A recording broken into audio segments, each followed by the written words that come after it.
smell good, don't they? Yeah, okay. Live stream check 2, 3.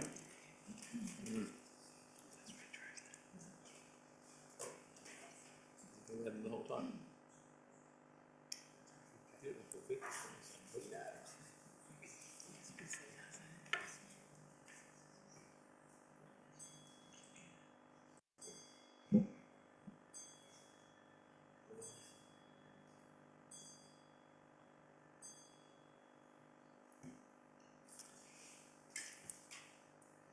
Good evening, folks, and welcome to Colchester Town Hall for another Scrutiny night. It's great to see you. I hope you're all refreshed after a nice summer break.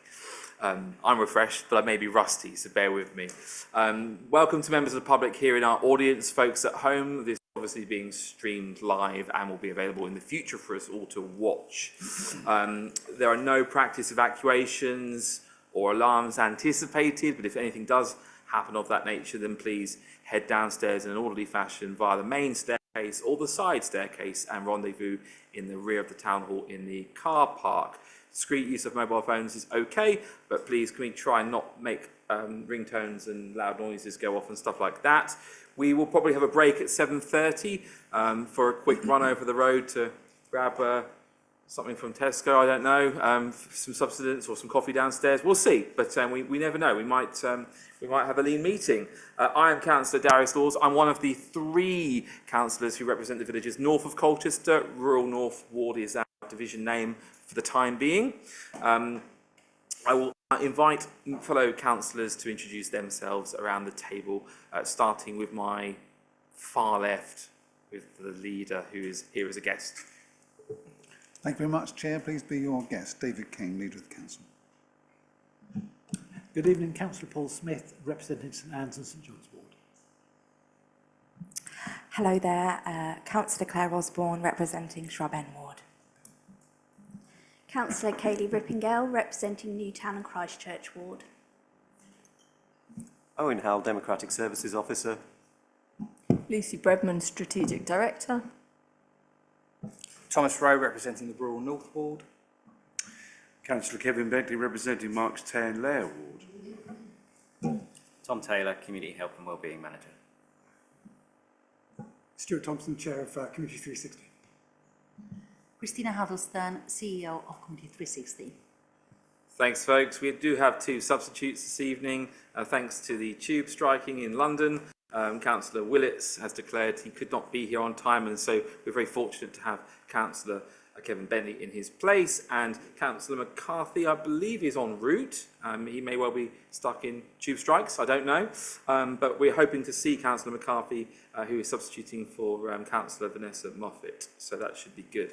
Item 3, any urgent items? I'm unaware of any. I'm looking around the room, and it looks good news that there isn't any. Great. Item 4, declarations of interest. Councillor Bentley. Well, first of all, I'll declare that I'm the leader of Essex County Council, only because I'm always asked questions or something said about it, so I'll just declare that now. And secondly, as the leader, we do work with Community 360, and although there's no decision made tonight, I just want to declare the fact that we do. Thank you. Okay, Councillor Smith. Yes, Community 360 provide various services for St Anne's Community Centre, of which I'm a trustee. Okay, thank you for that. I don't see any more declarations, which is great. Okay, minutes of previous meetings, quite a lot, including some confidential items as per explained in the agenda. I have read all the minutes and I'm very satisfied they are an accurate reflection of the meetings that we had. I'm happy to recommend that we approve those minutes if you are so minded. Agreed. Thank you very much. Okay. Item 6, General, have your say. We have 2 contributions this evening. Shall we take the first one from the member of the public in attendance? Does that make sense? Do I have a Mr. Ken Walker here tonight? Hi, Mr. Walker. Thanks very much for coming along. You have your 3 minutes when you hit the button. I will do my best to give you a useful response. If not, invite someone else to, and then you can have a further response. Over to you.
Mr. Walker, we do have a technical issue around the microphone at the moment. Just bear with us, sir. I do apologise. So are members of the public at home watching this on YouTube now able to hear us? No, colleagues just informed me that the microphone wasn't working, so we have the wording of the statement there, so we could publish that online as what was said, if that would be agreeable to Mr. Williams. Okay. That would be okay for me, but can we get this operational now?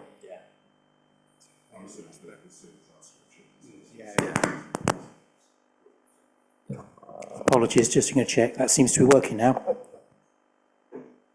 Very good.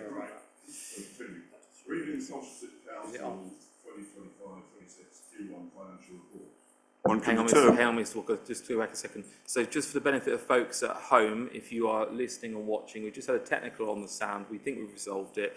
I will give Mr. Walker some grace to continue. Thank you. Right, reading from the Culture City Council 2025-26 Q1 financial report, one can determine a pattern of overspend, significant project slippage, which I'm guessing hides future overspend, and use of reserves to fund overspend, which is summarised following application of unspecified amounts from reserves. Example being, at Q1, the council overall is projecting net overspend of 2.2 million after application of reserves. So that's after application of reserves. For 2025, the council has a general fund capital budget of circa 59.4 million. At Q1, the council is forecasting a year-end outturn spend of 38.2 million, slippage of 21.2 million on the capital programme.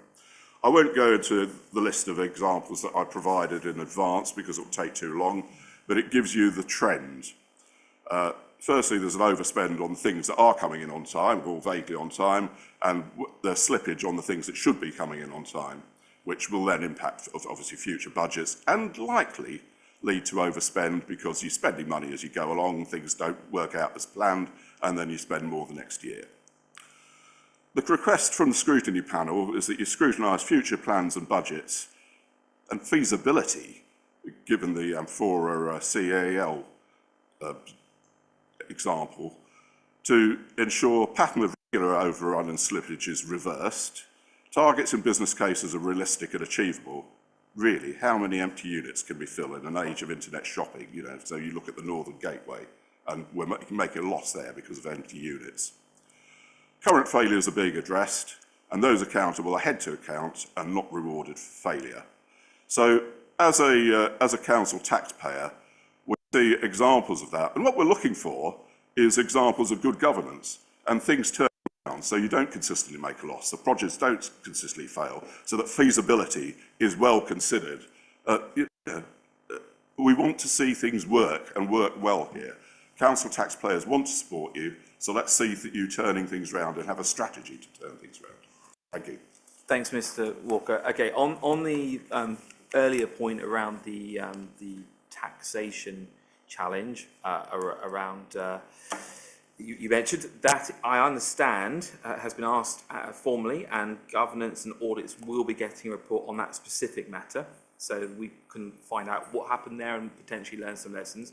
On the broader thrust of what you're saying around us here scrutinising budget and big projects, some good news is we are going to be looking at the budget earlier than I think we've possibly ever looked at before, this side of Christmas, which will be really, really useful. So you have my assurance that we will do all we can to get into the skin of it. Secondly, I saw the leader taking some notes there, and we are lucky to have the leader here tonight. He doesn't have to be here, but if you would like, Councillor King, do you want to respond briefly to some of the thrust of what you've heard by Mr. Walker? Thank you. Thank you very much, Chair. Thank you for coming, taking the time to look into the issues that caught your attention, your colleagues' attention. I mean that because we know it's our lifeblood, our daily bread, but it's an energy and an effort. I appreciate it. There is no question that it's been true all of my years here that we have struggled to deliver capital projects to time and schedule. We're not the only people who have that struggle. That happens in the private sector, it happens in the public sector, but it's not what we require. It's not what we want. We have a lot of ambition. That's a good thing.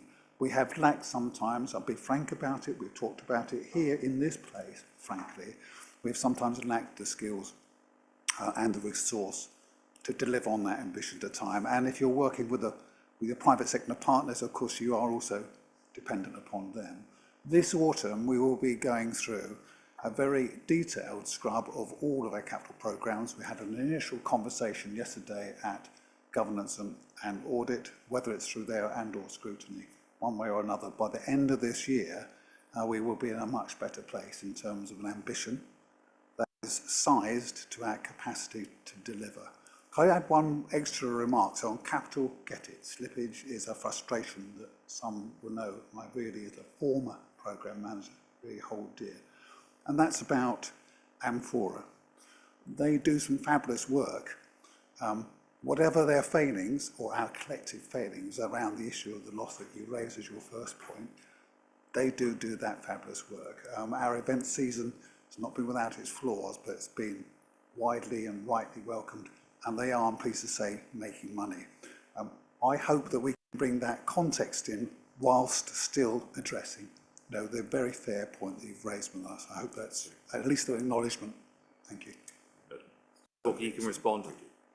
Yeah, I think the only thing I'd say in terms of you mentioned private companies that you deal with, I think let's just sort the contracts out so that they are beholden to deliver well for you, and the council taxpayer doesn't pay the penalty for poorly written contracts and poor outcomes. So please take that as part of your mission for the next year. I'm encouraged by the feedback, and thank you also for responding. I think the proof of the pudding will be in the eating, as they say in Yorkshire, and I look forward to seeing the outcome next year. So thank you very much. Thank you, Mr. Walker. I'm a big fan of eating in pudding in Yorkshire, and I know that Councillor Smith is as well. And Councillor Smith, you would like to say something, wouldn't you? Thank you. Yes, I would. I would encourage Mr. Walker to also look at the past minutes of Governance and Audit, because the issues of Amphora are something that Governance and Audit, and I know Councillor Rowe was on that alongside me for many years, something that we've been greatly exercised over, and there have been significant management changes as a result of the issues that were raised at Governance and Audit there. And a full report is coming on that particular item. We are looking forward to seeing. You also asked for some success stories, so I thought it was fair that I should mention what we've done in the homeless situation.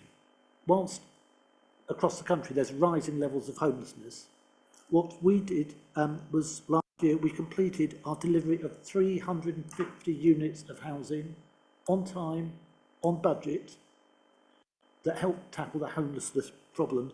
And also we had the innovative Beyond the Box, the conversion of unused student accommodation into temporary housing. This is something that has been space setting across the country. We've had we've had ministers, I don't think there were cabinet ministers, coming down to see what we're doing here as a way of not only saving the taxpayers' money, but also providing much better service than having a family living in one room, in a hotel room, where their only cooking facilities is a kettle. Beyond the Box offers a much, much better service than that. And that's one of the great successes that the council's had. Okay, yeah, thank you for that. I think it's important. One of the requests was not only were things to change and disciplines to be applied, but also the outcomes of those to be, so it's not just the failures to be transparent, but also the successes. So yeah, if we can make that more obvious to people and people like myself, then that would be good news. Thank you. Thank you, Mr. Walker. Thank you for coming and making that very good contribution. Okay, I will progress for this evening's meeting.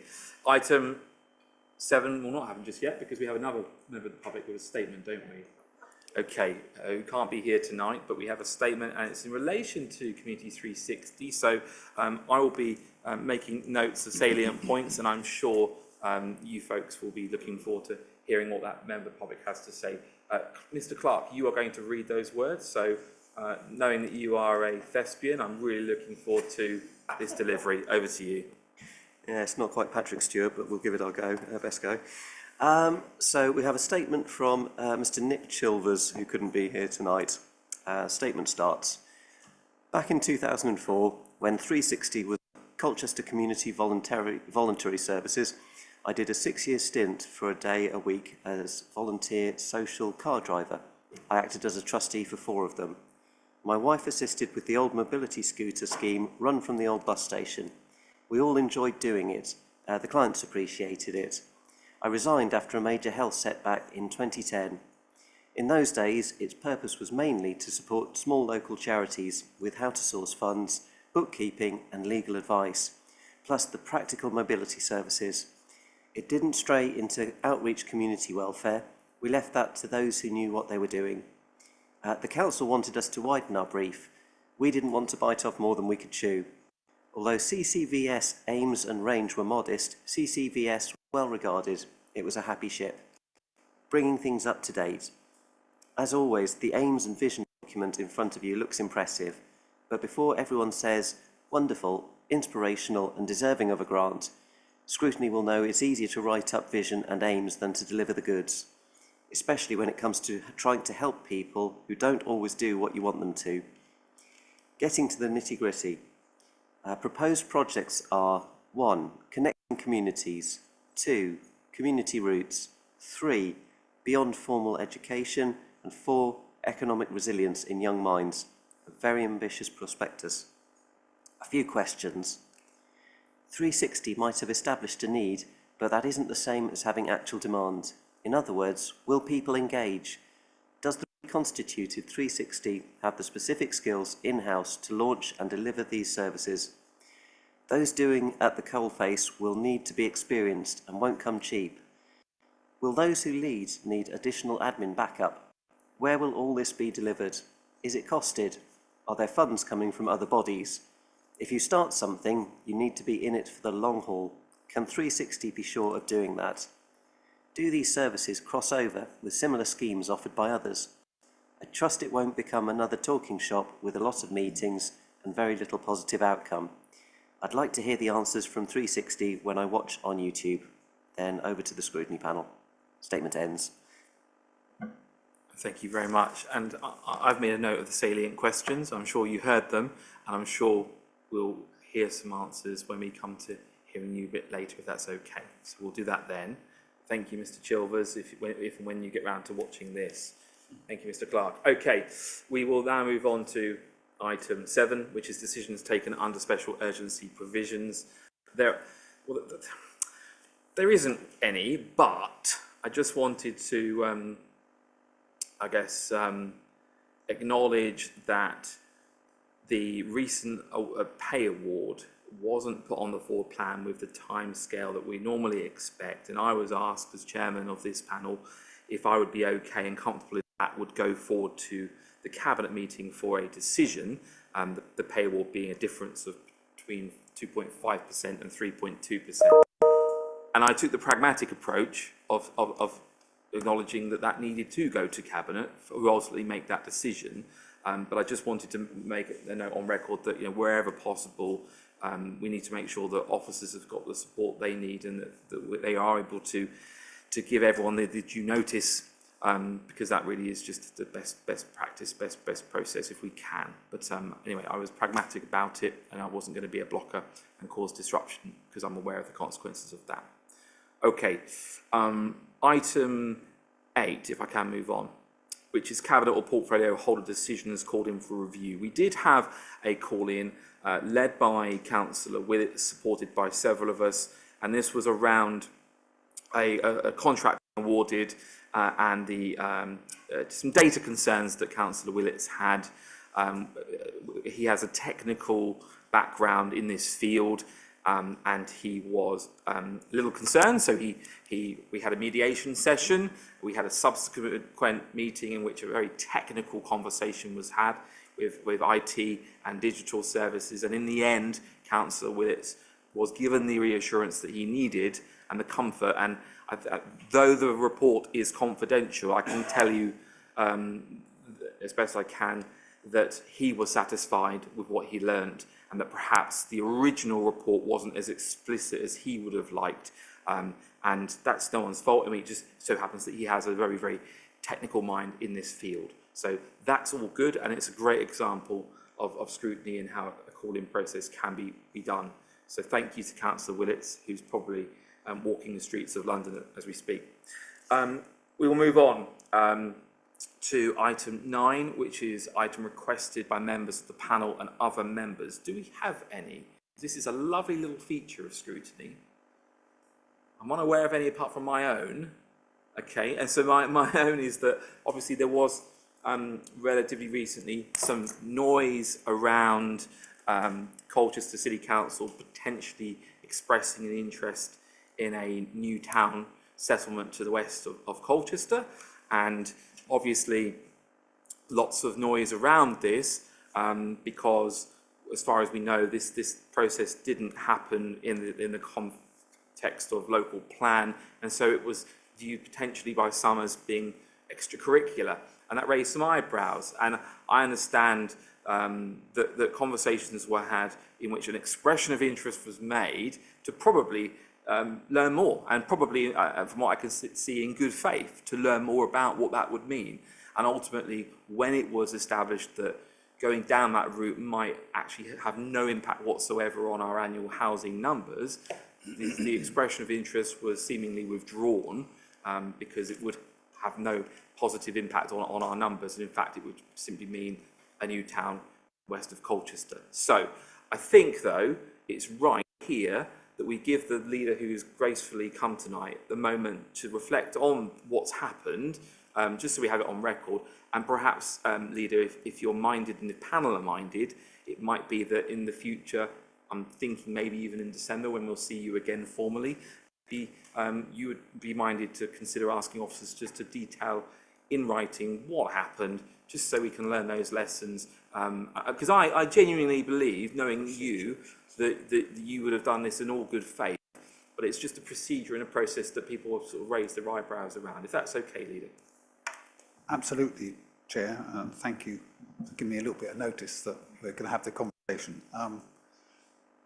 I'll just walk through the steps and then say where we stand and try to answer the question that you've put, which is about our approach and the ethics of it, if you like, to be frank, and how it's been received and what we meant by this. So some of you will know the story, but let me.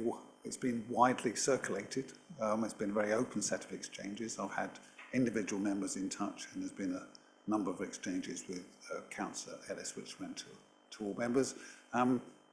There's an FOI out there which has been shared, several pages in the Gazette, which I'm sure is a daily read for most of us, and a page in the Standard. I think we can say this has had a good airing, and there'll be more yet to come. So let me walk through the steps. So yes, and for those who want to look, it's worth a refresh, and I did this afternoon.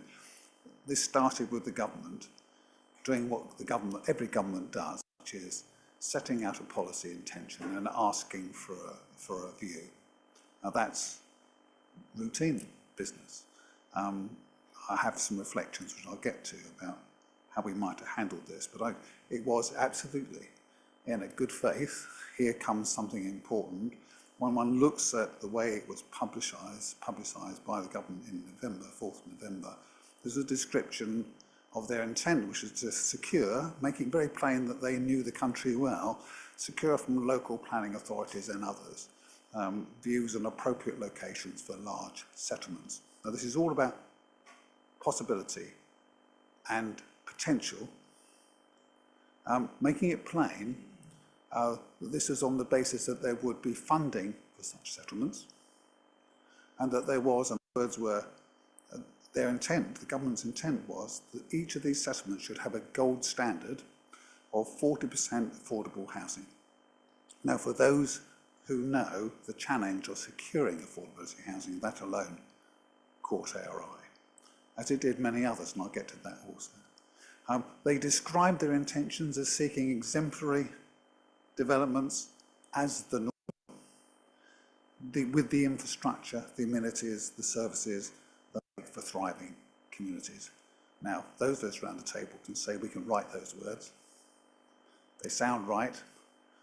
The delivery is the thing. That's the challenge that we face across the county as Councillor Bentley knows better than many, securing a promise in real terms. But that was the proposition, that was the intention of government, and they approached local authorities, made it very plain that they were open to expressions of interest, which is what we tabled in response, to developers and others with an interest in what could follow through on the government's policy intention. We tabled that interest, as members will know, we tabled an expression of interest alive to the fact that we knew others were, and with two important conditions. And I've checked those since. So the two conditions that we associated with the expression of interest were that this should not count as an addition to our housing numbers.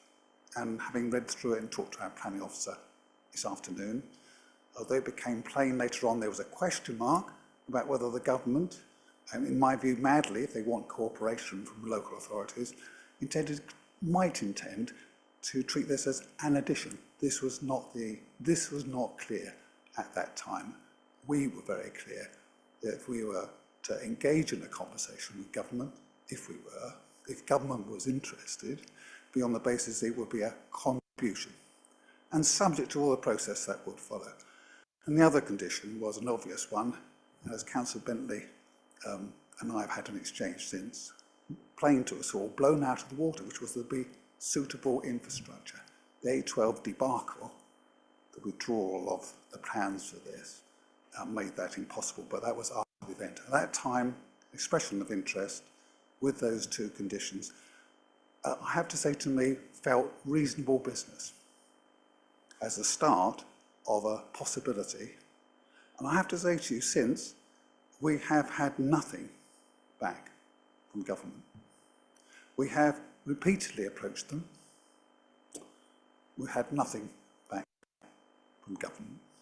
So our expression of interest, followed by silence, followed by withdrawal, given the question mark about whether an addition or not to a housing, and the certainty that the withdrawal of the A12 investment, and before that, the A120 investment made this untenable. That followed the exchanges with members. I have said before, and I say it again, we did not handle well the letting members know that this possibility was being explored. This should not have come from campaigners or others. It should have been routine for us to have said where we were in our briefings to local plan and planning committee, and the chief exec and I have said that we will look at that, and I'm sure the lesson, frankly, is being taken on board. So that's kind of where we're at. I'd just say one last obvious thing before any questions anybody else might have. We have a huge housing challenge. We have over 400 people in temporary accommodation, despite the great work that Councillor Smith referred to earlier. We have still quite a few people in B&B. We have 2,500 people on a housing register, a large part of them on the basis that they are homeless or could be. We have a national challenge. It's going to take a generation to work through. We have to be open to new ways of working and new possibilities. But that said, we could have handled this better in terms of our ensuring members were aware. I don't, however, regret the signalling our openness to securing investment in Colchester that could have been a contribution to our housing numbers. Those targets are rising, as members will know. Next year there'll be, I think, 1,300 a year. We are, let's be frank, going to struggle to find acceptable sites and places. And the prospect of securing government investment, that's how they tabled it, to make for great communities, that's how they put it to us all. I think that was a reasonable thing to do as the start of a very long and very conditional process. I'll stop at that.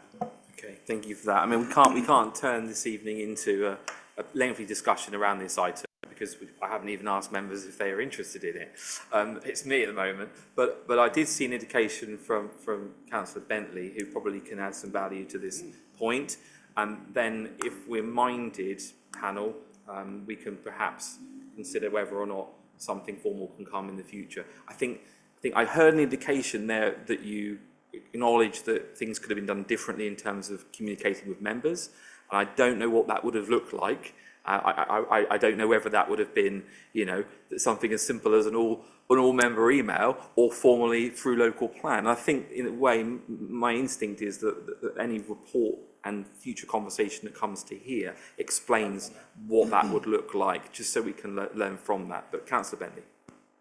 Thank you. Yes, it interests me greatly on many, many levels. And I'm grateful the leaders here to discuss it with us, because I think it does need that discussion. I have 2 points. First, about what happened here, and then generally around the inadequacies of how we do planning in this country, which to me is bonkers, and fortunately will change in Essex very shortly. However, just here, and thank you for your comments, it's good to reflect on how it happened. I wonder if you could just answer whether this was your decision taken as a leader or a cabinet decision. I think that would be important to know. In which case, presumably cabinet papers would reflect that, minutes would reflect that if that was taken. I think it's just important we understand what took place there. Communication is the most important thing anyone ever does, particularly in local government and national government. I always say to folk, I come from that background, as you know, you can make a widget. If you can't sell it, it's a pointless widget. So therefore, communications is hugely important. And we failed completely on communications. It should not take an FOI from an individual outside this organisation to inform the councillors what was going on. So I think we do have to take a big bit of learning from that. And I think it would be interesting to look across all the decisions we're taking and are we consulting properly. For instance, there are at least 3 of us who are councillors who are directly affected by this. It would have been good to have that conversation. I think, and it happens to be us, it could be anywhere in the city limits that takes place, we should. Secondly, communicating with our colleagues. Now, here, of course, I am the leader of the county council. First I knew about this was when I read it in the paper. Frankly, newspaper days, not our papers, and got lots of phone calls, and I didn't know what this was, so I had to find out quickly. So we just need to learn from that. We've had an exchange, and you've explained that, and I'm grateful for that explanation as well. We must prevent that happening again. It's not just us, we have colleagues in Braintree as well, and I don't know if they knew, I don't think they knew from what I pick up, that we must do that. So this is not just a Colchester decision, it goes much wider than that, which is important that we reflect on that. And thirdly, just in this section, what is important is just the rush to fill housing targets is not the way to do housing. So I understand that perhaps we thought that that might help us out, but that's not the way to do it, especially as this scheme, when it was originally put forward, which I didn't support, it was the county council then did, I didn't, by the way, I was very clear about it, because I could see the pitfalls, has been thrown out. So the scheme itself is not viable, as was said by the inspector. I believe actually that was part of the report, but certainly was thrown out, and that should be reflected upon when the discussions took place. Now, that's that bit, and I wouldn't mind just knowing about some of the questions I've asked there. On the wider things, this is important, about how we do planning. We have to have spatial planning. There's nothing much we can do about this at the moment as a local authority here, but just having a housing target, and all governments, not just this one, our government, our party in government did the same thing, and successive governments have always done it, have handed just targets to people and say, build houses.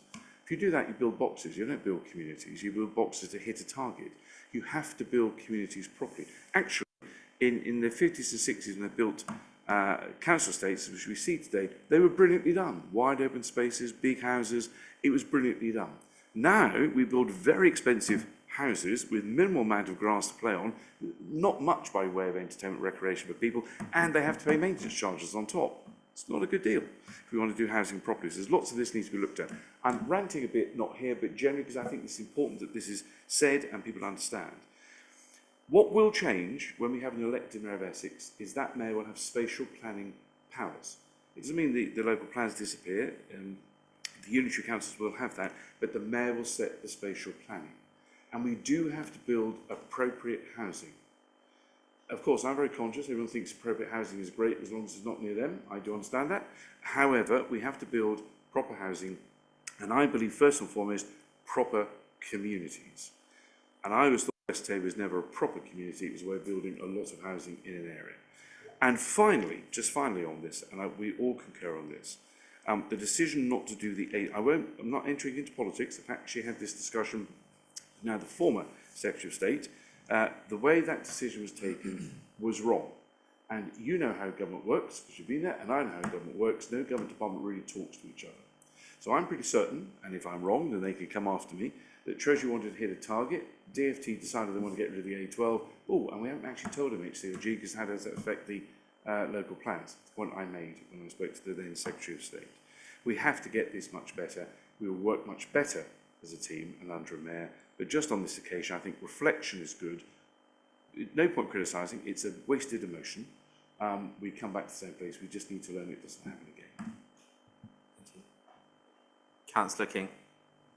Thank you, Councillor Bentley. Accepted. I would have said something similar, I suspect, on that side of the table. We will reflect, we have learned. When I say publicly to members and here that I am personally sorry that the organisation, that's me and us, have not served collectively members well, it's alive to the reality that members do need to be, it's a fundamental, do need to know what matters, or what is happening, or might happen in this case, that would matter to them and their residents. So we fell short of that. We'll take that learning, and we won't, I can't see how we would want to do that again. As to whose decision it was, it's the usual way of these things, Kevin.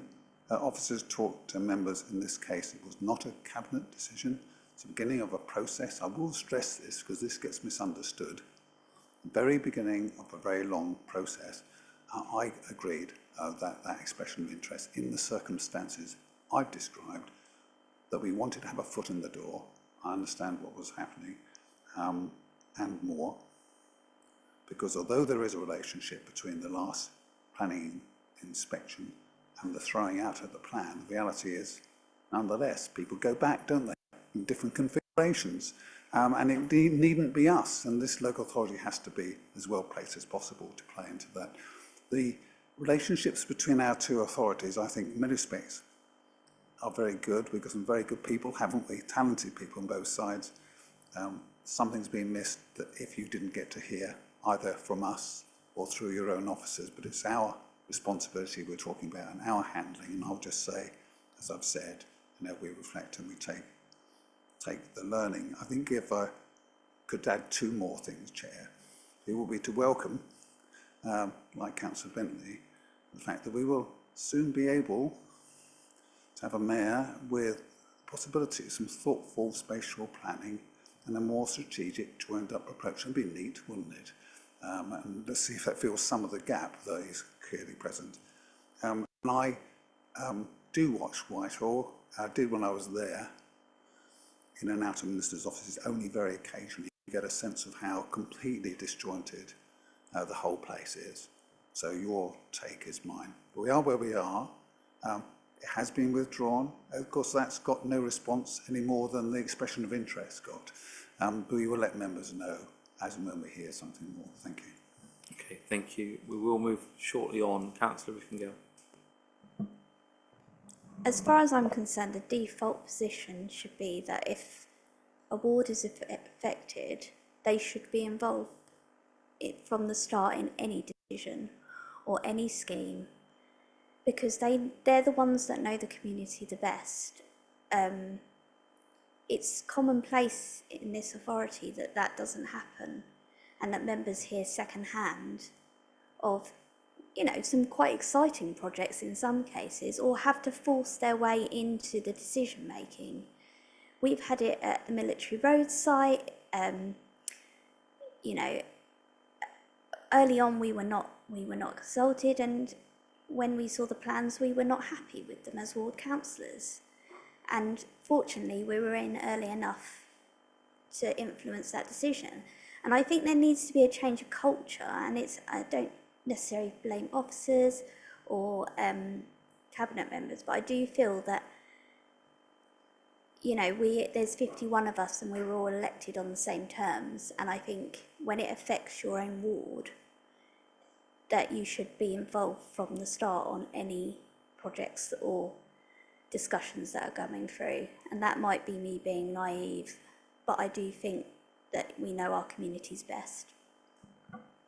Thank you. Okay, look, I'm going to do a little U-turn. I wonder actually if asking officers to write a report on what's happened to come to us in December is actually going to be a waste of time, because actually, Leader, you've been very candid this evening. We've heard also a sense from councillors, and it is a delicate one, isn't it, when expressions of interest and early conversations are being had as to know at what point you do involve members. But from my point of view, Leader, if you are able to just try your best in your time here to ensure that members are kept informed around major issues that might be on the horizon, I would be satisfied in taking you on your word at that, unless members have got a better idea. And I'd like to Councillor Bentley. I wouldn't suggest it's a better idea, but just thinking about it. And of course, I say this understanding there has to be some business-like confidentiality when you're a leader and with a cabinet. Of course you do, that has to be taking place. But I wonder, actually, we should have some form of protocol which says, first point, contact the ward members. If appropriate, I understand that sometimes it can't be. But that's a very good example, that they are consulted, because it is the ward members you get the call, first of all, who are saying, what's this? And that's not fair. So I wonder, and I'll reflect on that as well in other places, but I think we ought to just have some sort of protocol which says that. Could we recommend to Cabinet then, formally note, and make a recommendation to Cabinet that ward members are invited in awareness of major issues early on, as Councillor Bentley suggests? I don't know how we do it mechanically. I don't know what the discretion and the threshold is. I'm happy to take the recommendation as described, and thank you, Kelly, for another good example. So protocol is the right kind of word. This is the norm. The exchange I had with Chief Exec, the phrase we used to each other was, it's a fundamental. So I'm happy to take this away to reinforce across the organisation the importance of what we've just been describing, that early engagement with members. So there's awareness and an understanding, and often there's more chance, frankly, of support and contribution. And if that works as a description, I'm happy to take that away. Okay. Does Scrutiny need to formally say we want this to happen? In the minutes. Yeah? Okay. And is that unanimous, folks? It looks like it is. Okay, great. Thank you very much. Okay, good stuff. Right, we all now move on to welcoming our guests this evening, Community 360. I perhaps jumped the gun earlier by having Mr. Chilver's statement read out. I know you heard it. He had some salient questions around engagement, around administrative support to conduct the work that you seek to do, where crossover will happen, and ultimately to ensure that there's action, more action, less talking, I think is what he was getting at. Welcome. We have obviously seen you not that long ago, and we're in your hands. So take us away with what you'd like to share your work over the summer, etc. Thank you, Chair. By way of very quick introduction, hopefully you've managed to digest the report, which has got the background information, some of the recent history, financials, and the strategy document. And I know that colleagues here from Community 360 have got some slides to run for you, if that's okay. So I'll hand over to Chris and Stuart. Thank you. Thank you very much, Chair. By way of introduction, I'm Stuart Thompson. I'm the Chair of Community 360. What we intend to do during our slot is I will talk you through what's happened to Community 360 since the initial contact with the Charity Commission, and then I'll be passing over to the Chief Executive to take us from the last 6 months. So there's a narrative around that. Before doing so, I do want to, as the slide, I think the second slide says, I do want to express my sincere apologies on behalf of Community 360 for disappointing our communities, our partners and colleagues. We take that very seriously. If I can just begin with taking you back, which seems for us some time ago, but actually in months' terms, it isn't that long ago. We were first alerted to questions being asked of Community 360 back in February 2024 around the nature of a loan being made by Community 360 to the Chief Executive in terms of some building works. Hindsight is a wonderful thing. So part of my presentation today is really what have we learnt from that process? And I think part of the initial learning is that our initial response to ourselves, to our community, to our partners is, to be blunt, I think we were surprised, at what emerged. I think we were hurt by the accusations, and we were very defensive. And I'm being quite candid, that was our initial response. So that was very much around the February 24 when initial came out. So we were hoping, somewhat naively, that somehow this would go away, that it was something that would just occur. Clearly, as time progressed, more and more people took an interest in it, and we then started having to answer some very difficult questions to ourselves, to our community, and to our funders. And I just really want to take you through very quickly around some of the changes that happened during those months. So around about May 2024, we recruited 2 new trustees, but the next month we then lost 3 trustees who felt they hadn't been properly consulted or engaged in some of the decision making at board level around the nature of the loan. And then at the end of June, the then chair of Community 360 and the chief executive of 360 felt that they needed to take an extended leave of absence because of the turmoil that they were going through. So it was a very difficult time for Community 360, where we lost some of that knowledge, that experience, and that organisational awareness, together with a chief executive who'd been there for 30 years, and a chair who'd been, I think, in post for several years, and a trustee of the charity for some considerable time.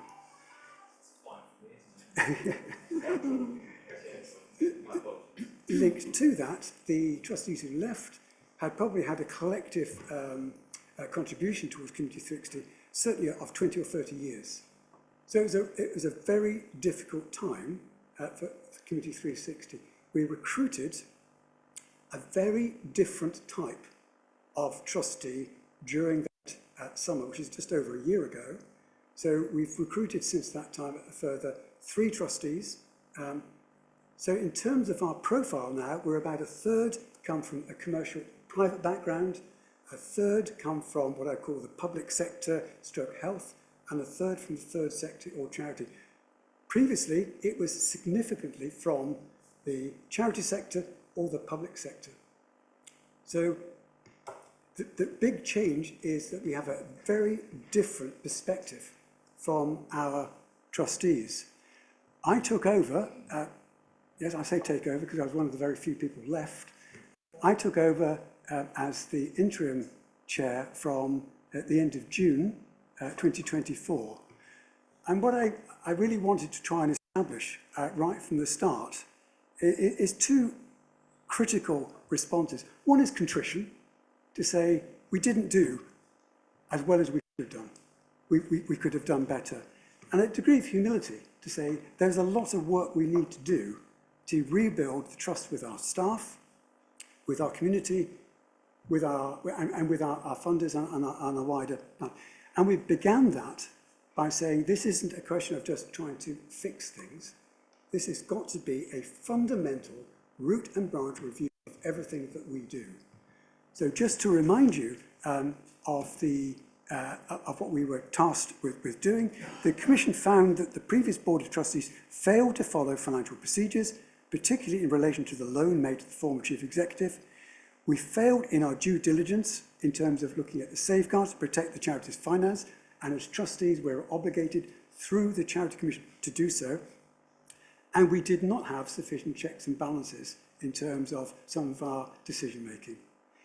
So from the summer, July, August, we started by engaging with the National Council of Voluntary Organisation, the sort of main body that provides support to charities, and we invited the senior governance consultant to work with us to radically improve how we operated, what forms, what processes, what decision making that we're going to do. And that was a real watershed moment for us as a charity. We embraced that in the August. We took on board all of those recommendations, which are available, I think, on our website. We tasked the new trustees to rewrite our Articles of Association, our terms of reference, our loans policy, our approach to all of our activity, our subcommittees, etc., etc. In other words, we shone the light into every corner of the organisation, saying we really need to build up our own self-confidence and our own self-respect as a starting point of being able to convince the long journey to you as the community and funders and our staff that we've learnt the lessons from that. Going forward, we had a very difficult time when we had another resignation from the previous chair and the longest serving trustee, who I think had been a trustee for something like 25 years. We then recruited another trustee, and from that time, we spent a good deal of time trying to re-engage with our partners through the City Council, also the Integrated Care Board, to try and rebuild that trust and rebuild that confidence that we could actually deliver the programmes. One of the elements that we retained throughout this is the criticism was aimed at the Board of Trustees and of trustees' duty under the Charity Commission. The criticism was not aimed at the programmes and services that the Committee 360 delivered. So we as trustees felt it our responsibility is to step up to the mark and recognise the staff that were employed by us were doing a good job, and it was us who had failed, not them. Moving forward, what we've learnt is that the timing is a little bit fluid, but around about November time, I had a conversation with the former chief executive who made the difficult decision for her to take early retirement on the grounds of ill health. We then recruited Christina Huddleston, whom I'm sitting next to, as interim chief operating officer. In the very beginning of September, October, we got an interim report from the Charity Commission indicating that their draft is likely to give us an official notice of warning, and that set that out. We were then given time, as those of you familiar with the Charity Commission, to respond, which we did do, and we were told that we would get an outcome by January 2025. We were then told that's going to slip until February 2025 and possibly longer. We were very, very blunt with the Charity Commission to say, if you delay the outcome of what you're going to do, it becomes almost redundant what your outcome is, because we will not survive. Not unreasonably, funders are saying is, until you conclude the Charity Commission, we have no evidence to trust you more other than your words. And I think that's not an unreasonable position. We then had a very, can I put it, candid conversation with the Charity Commission. And within a couple of weeks of our candid conversation, they were able to conclude that they were not going to issue us with a formal notice, principally for three reasons. The first is to recognise that the original intention was to the Board of Trustees and not Community 360, and that with the exception of myself, there were no trustees around at that time or part of that decision making. Secondly, they recognised the significant amount of work that we had done on completely rewriting all of our governance, all of our Articles of Association, everything that you could write. Not only that, but we did a significant amount of training as well. And we make a requirement now of all trustees to undertake that training. And lastly, they recognised that the actual loan had been fully repaid. So we were pleased. We felt that was a reasonably balanced conclusion to reach, that they were not going to issue us with an official warning. As Committee 360, we accepted their criticism.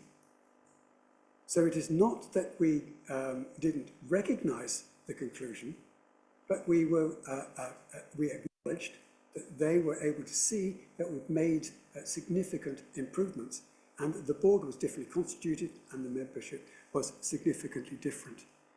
So if I was going to capture the difference between that an early stage of being surprised and defensive, what I think we've been trying to do is to show some contrition, some humility, and some recognition that we owe it to the people who benefit from our services to do better, frankly.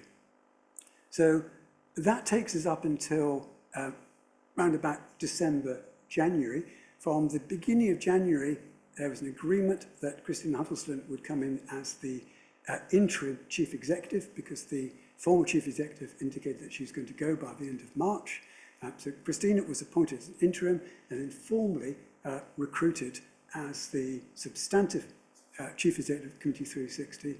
And your own chief executive of the City Council was on the interview panel and part of that process, because we felt it really important that we're open and transparent and we engage with people in terms of how we've moved from a pretty poor position, frankly, in February, March 2024. So although it doesn't seem like the 12 months is a very long time, it does when you've been through it. And I say that quite openly with humility, that it's been a very difficult process, but I think we're in a significantly different position. The questions that Mr. Chilvers raised, we've seen them already, Chair, so I'll ask Christina Huddleston to take it up from there. Thank you, Stuart. Is that okay to move on? Thank you. Could we please bring up the slide number 4, I believe it is. Moving the timeline on, I became very quickly aware that I needed to look at the operational delivery and executive position of Committee 360 with a deep and at times forensic approach. So my focus in the early stages, especially from December, January and through to February, were to look at capacity versus capabilities. So just to understand where are we at in terms of delivery on our operations and programs versus the capabilities required. Income and expenditure, that was very quickly apparent that due to our deficit, we needed to really pay attention to what exactly we were spending our money on and how it was spent. Our mission versus the impact that we had, both social impact and operational impact, were we delivering and were we causing the impact that we said we were doing? So essentially, it was, were we doing what we said we were going to do, or were we just talking about what we were doing? And of course, our governance and our reputation. So the focus was very clear on establishing clarity and alignment, first and foremost. What were we all about? What was our purpose? What was our remit? Why were we still relevant? Why should we remain relevant? So with this, we worked as a team on building a 10-year vision. Focus was and is on the communities of 2035, and we've built the first strategic delivery plan focusing on the next 3 years. That offered us very, very clear objectives and very clear mission and values that enabled us to then assess all of our programs, initiatives, projects, contracts, and relationships, and understand where our lane is, where our remit is, where our jurisdiction is, and who should be around the table that we operated at. Secondly, I needed to focus on the workforce restructure. Here again, my hand was forced, one, by the crisis situation that I was faced with in January, where the entire organization was at risk of being made redundant. I even drafted a letter to the Secretary of State, preparing to inform them of this, when the Charity Commission stepped in and gave us the emergency meeting that Stuart referred to, and that then enabled us to move forward with the decision that they made fairly quickly. But that still wasn't to say that we didn't need to, we needed to make some redundancies, predominantly because immediately post-COVID, there was no exit strategy. So the workforce grew, the income grew, but once the COVID and the lockdowns moved on, we were left with a very large gap, a very large deficit. So our income and our expenditure did not match. So workforce restructure, capabilities and capacity against our programs were a key priority for me at that time. Moving on to Easter, and between Easter and June, here too my focus and our focus as an organization was to understand what should our identity be. In addition to rebuilding the trust and making headways in the partnerships that we were forging, we needed to have a very clear identity. Who is Community 360? Is there a point to Community 360? Do we have another 57 years ahead of us, having operated for 57 years? And here what was really important for me was the fact that the entire executive leadership team that I inherited was no longer in post.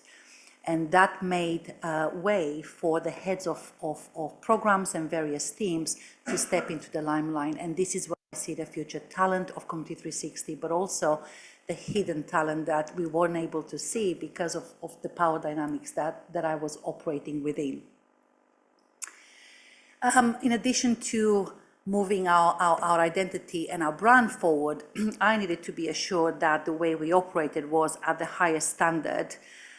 Here, typically, in a normal process, it takes 12 to 18 months to really come through and embed a strong culture of really good operating standards. That's both in the way we present ourselves, in the way we deliver, in the way we monitor, in the way we evaluate, in the way we see, for example, risks and safeguarding, and in the way we abide by our values and our policies.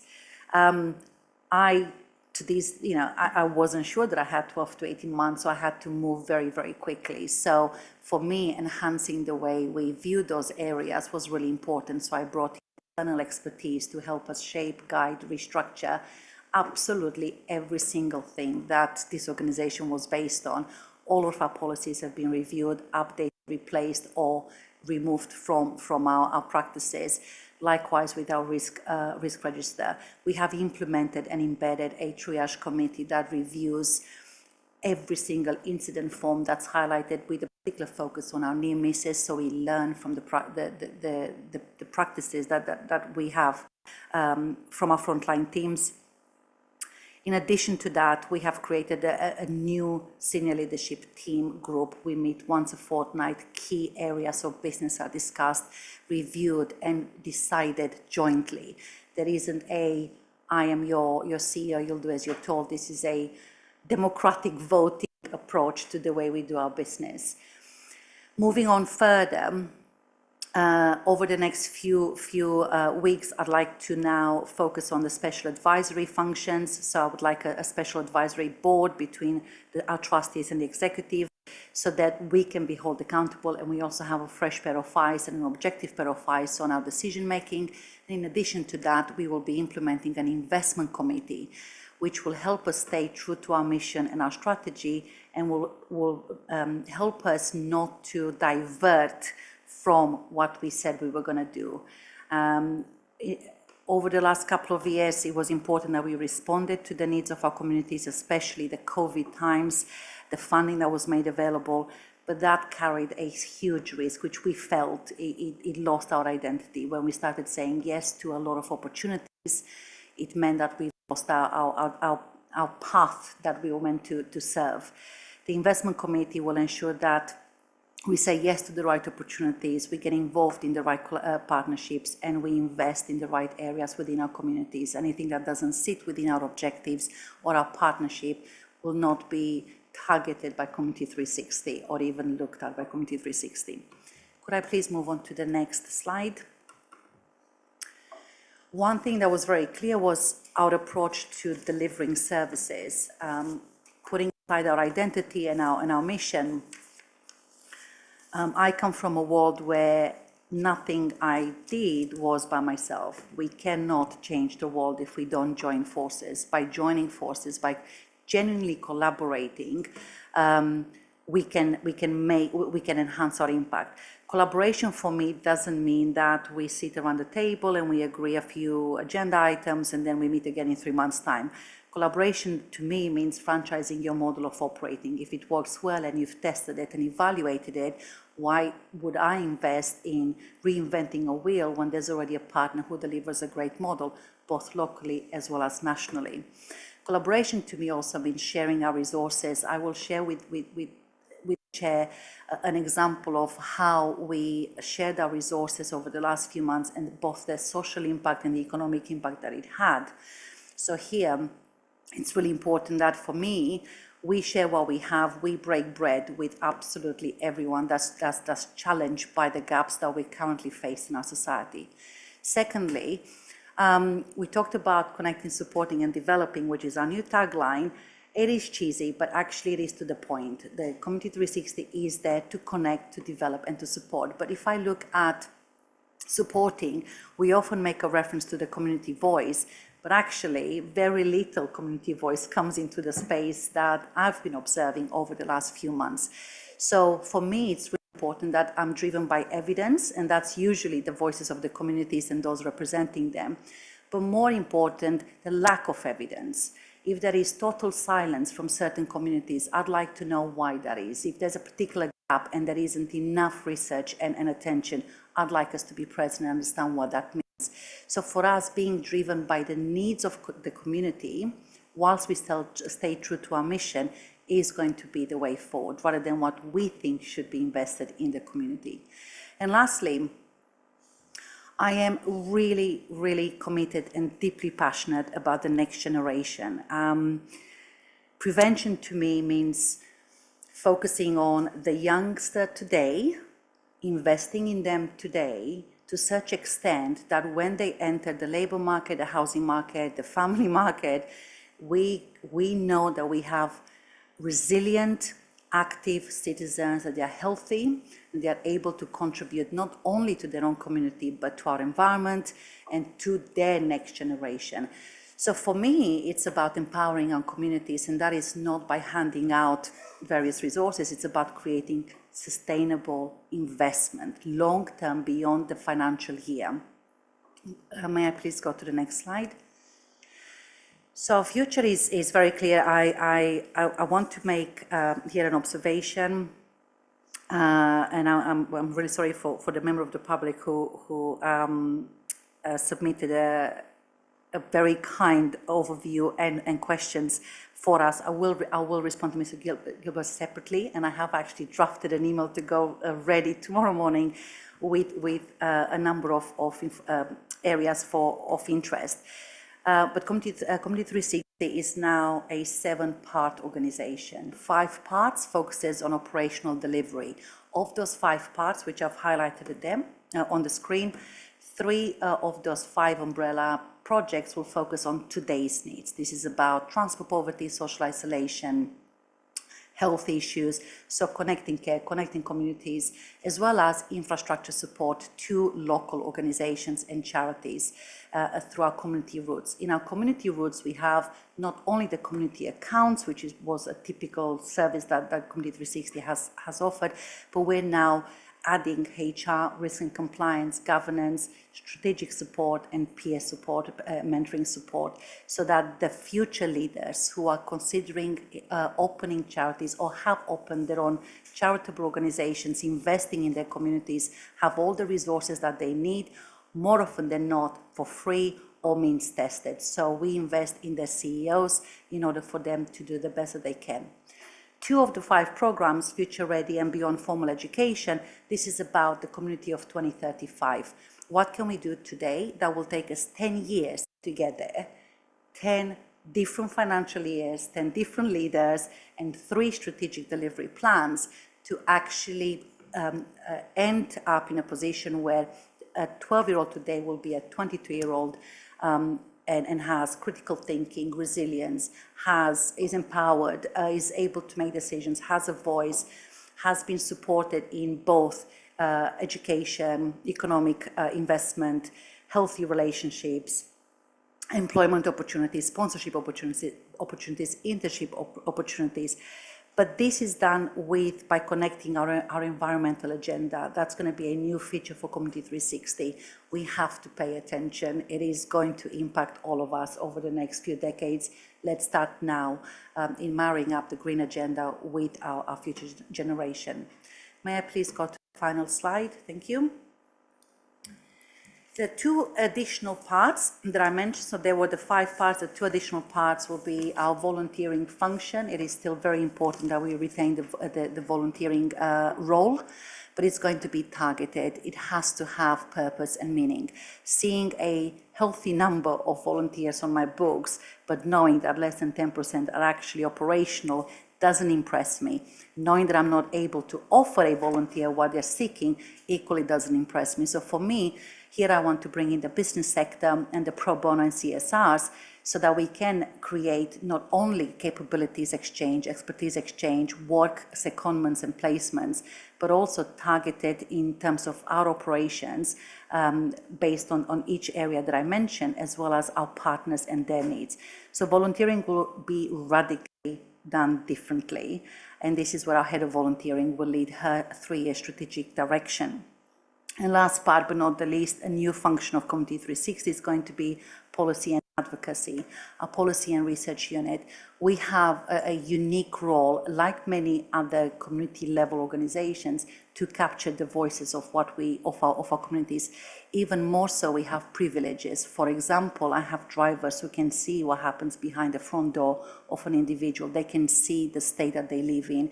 They can hear from the members as they're being transported across our county, predominantly north side of the county. They can hear what challenges they have, what kind of quality of life they have. Our social prescribers are actively connecting individuals, community members to resources that they desperately need.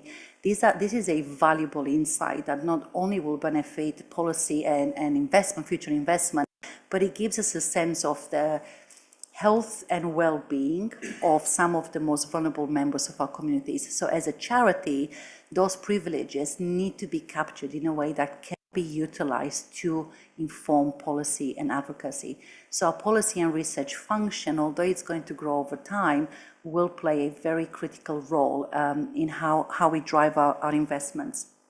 Finally, why us? I've been asked this a number of times.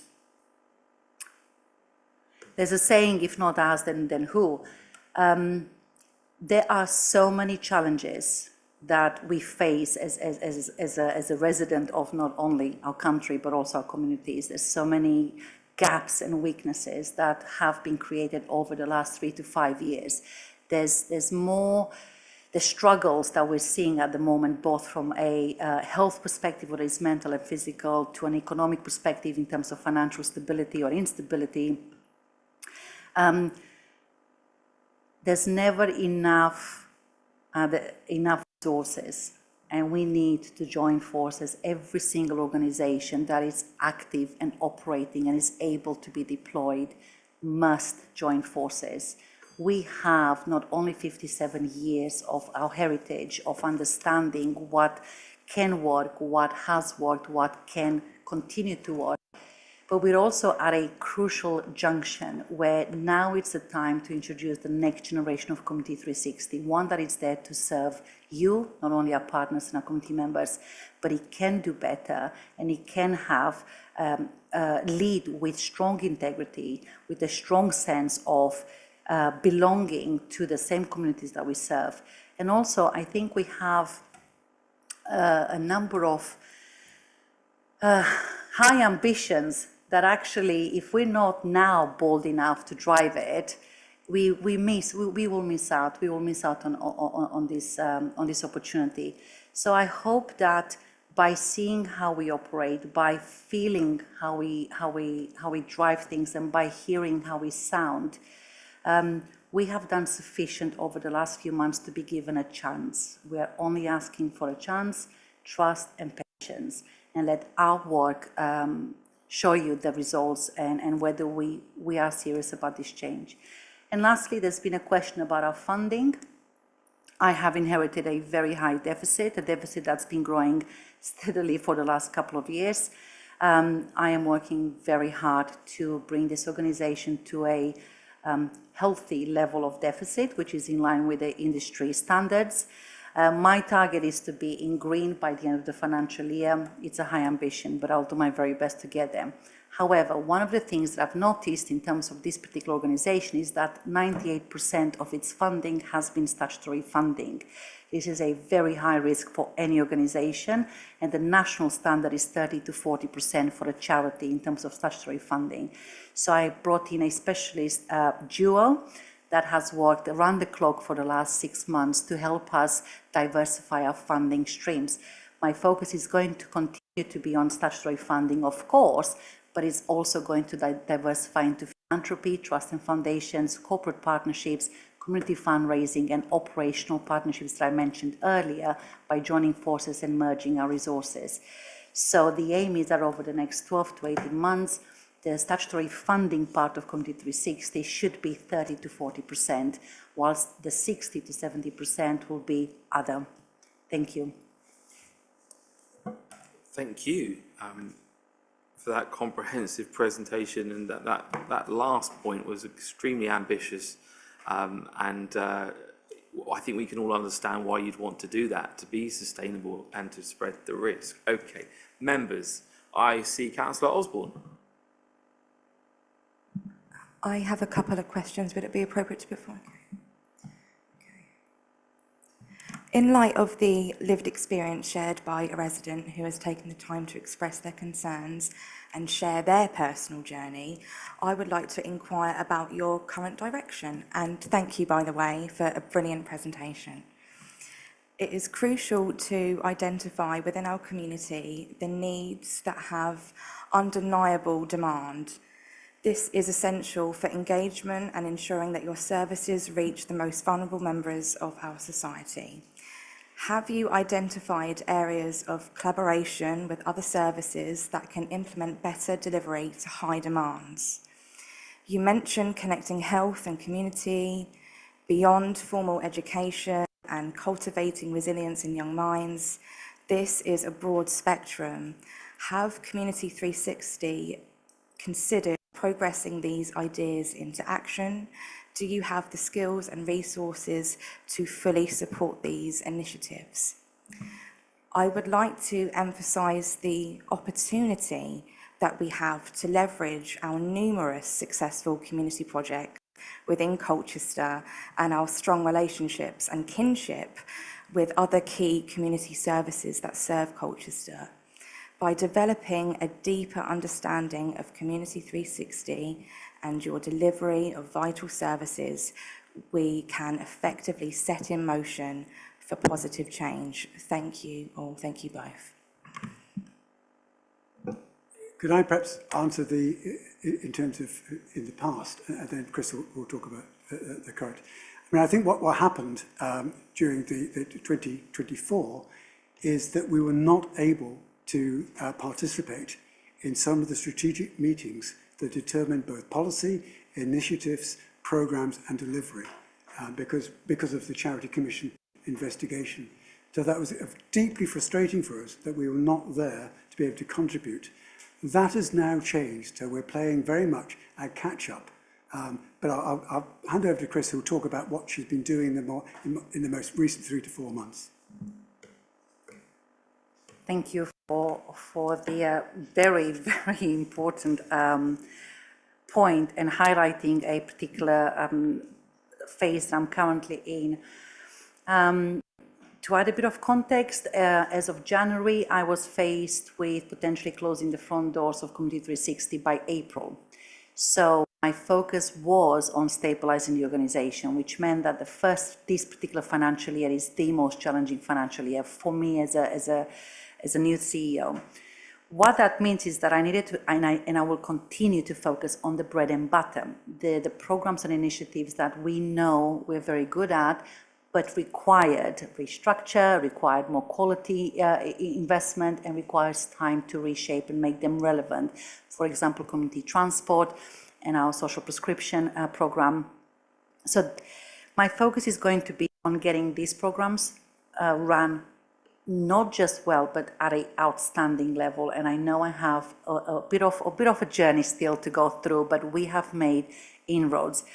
In terms of the next, which is the future ready and beyond formal education, this is the exciting part that I'm hoping in my second financial year I'll be able to invite the experts and the organizations that are already leading. These two programs will be predominantly run, 90% of those two programs will be run by models already out there. We will be replicating or expanding on models already. So we're not going to invent anything. So my intention is going to be that we do create a powerhouse of organizations who are already outstanding at what they deliver. Unfortunately, I wasn't able to build this powerhouse because without exaggerating, I sat in many waiting rooms on Teams, not being given access into meetings, even though my name was on the invite list, especially in the first 6 months of my tenancy.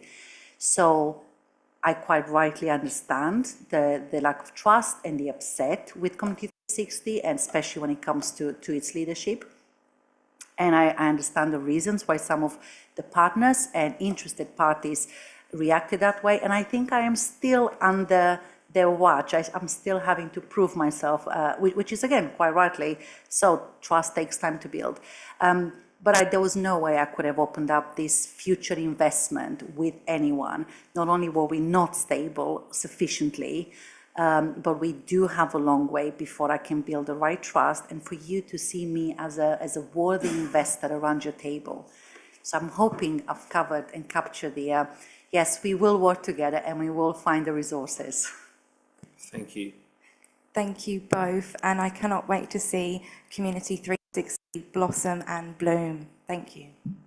Okay. Right, a number of members wish to ask further questions. First of all, Councillor Rippingale, then I will have Councillor Bentley, then Councillor Smith. So I have a few. So if the chair will allow, I'll do them in block and then go back. I just want to say it's wonderful to see so many staff here supporting you, and my ex-colleagues, some of you, and showing that the trust has been rebuilt with them, to be honest. I've also sort of been doing my own market research on you with by talking to some of our charity partners about the struggles that you guys have faced, and have been very impressed by the collaborative working that I've seen so far. Particularly, I was at Emmaus today, and I was very pleased to see one of your minibuses that you had given to them, to allow them to prosper as well. So I think that's true testament to what you're trying to achieve, is that you can see it physically. So I would like to say I'm impressed so far. So my questions: what do you think has been the impact of the issues within 360 on grassroots organisations? Given the investment that the council and taxpayer has made into 360 in the past, how is it represented within the trustees to ensure that council interests are protected going forward?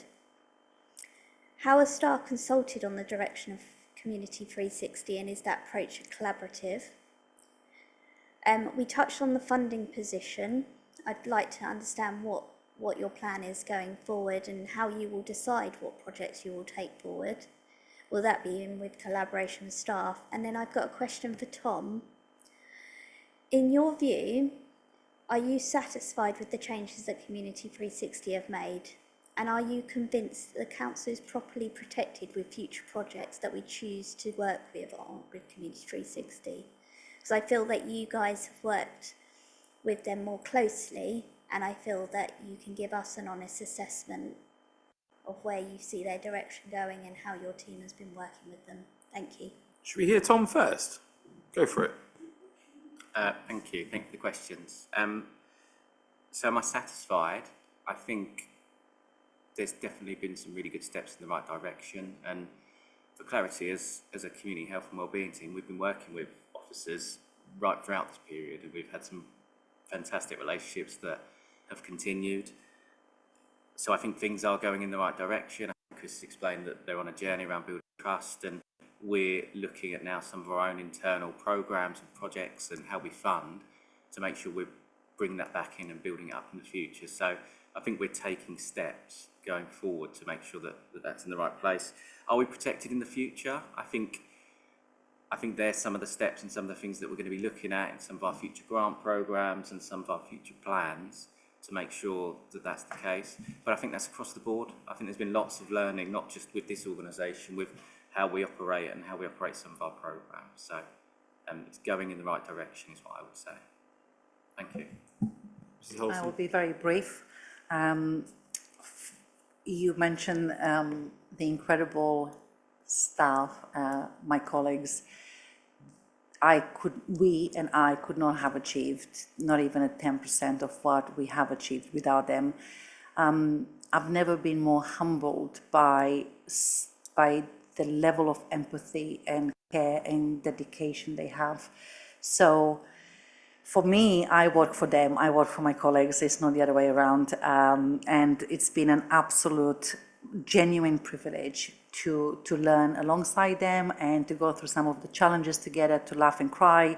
And yeah, it's an incredible team. And I'm pretty sure I'm going to be poaching them as wherever I move, I'll take them with me. That's a joke. Shouldn't joke in such a serious setup.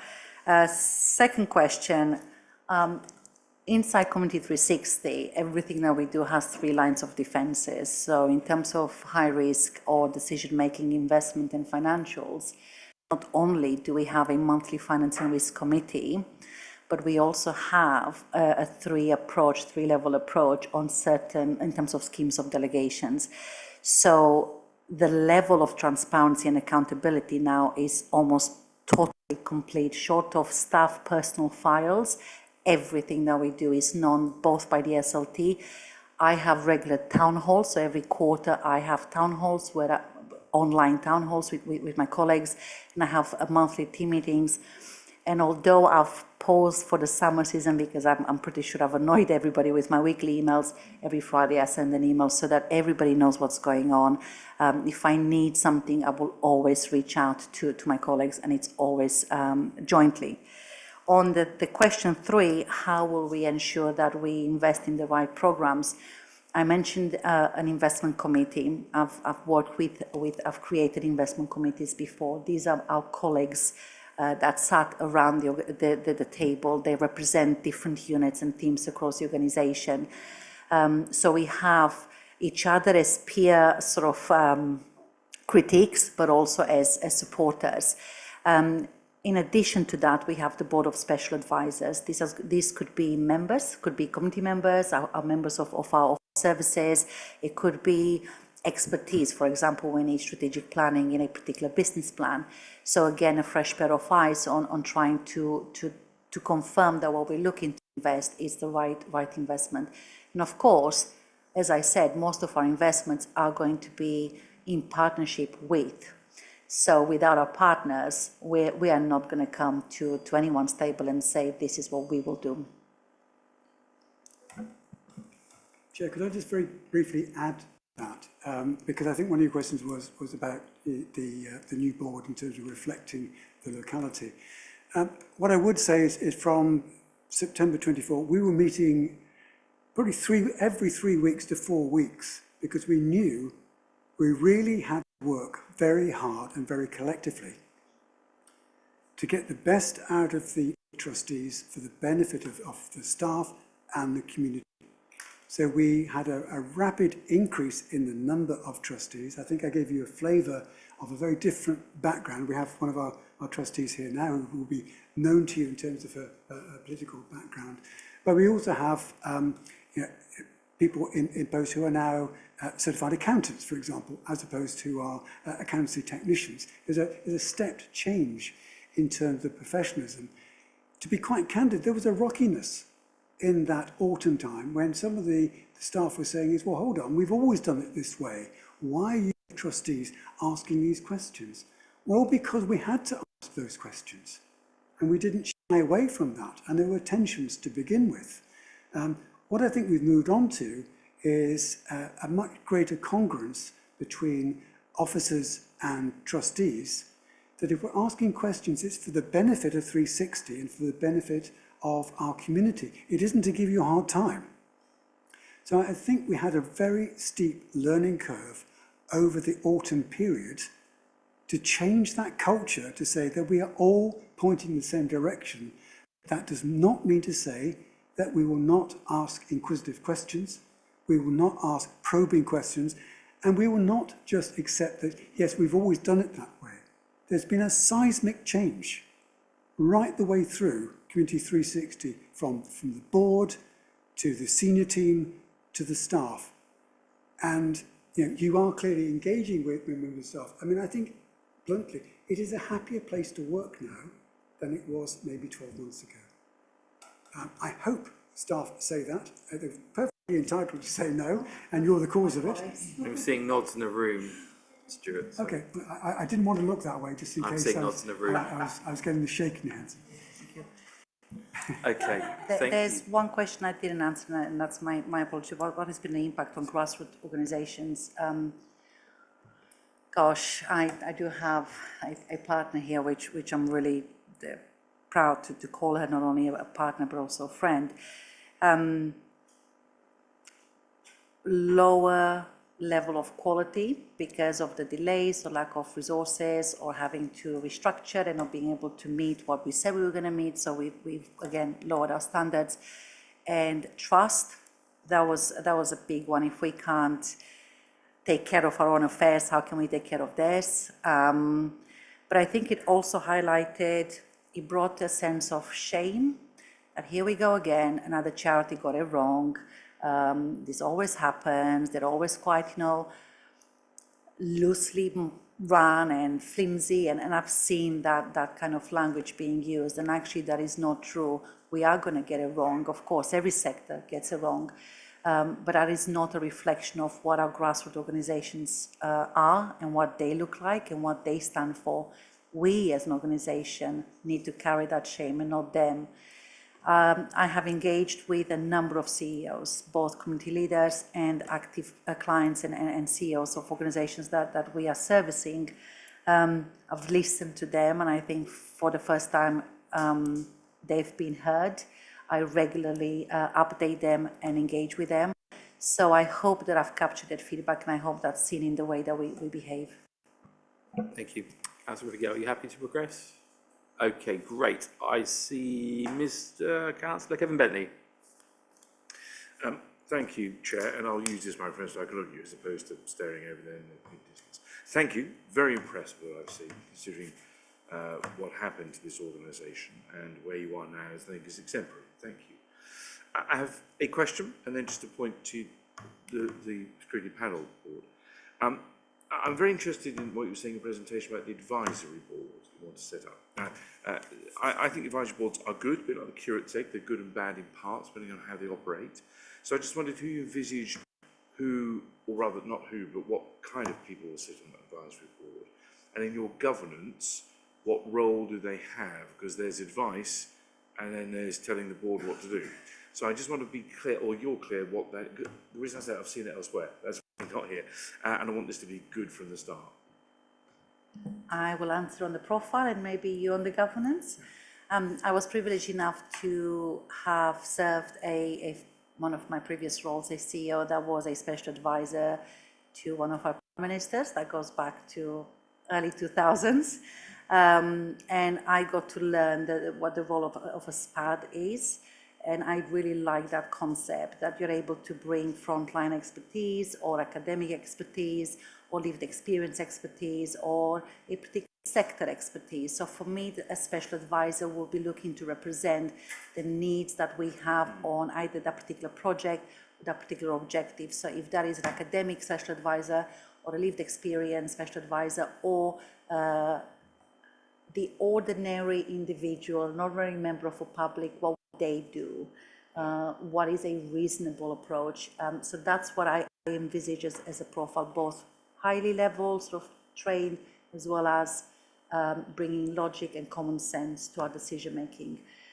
From my side, in terms of governance, they are, and I'll move on to in terms of the legalities around it. For me, they are a informal board, but they are a fresh pair of eyes and an objective voice. It's about bringing that balance of probabilities. It's about looking at blind spots that we might not see because we're so committed to perhaps the fund or a deadline. So from my side, they are the data that needs to be protected will be protected, but they will be advisors to what we're looking to invest in, on how we do things. But from a governance perspective. Thank you for the question. I think it's a really key one for us.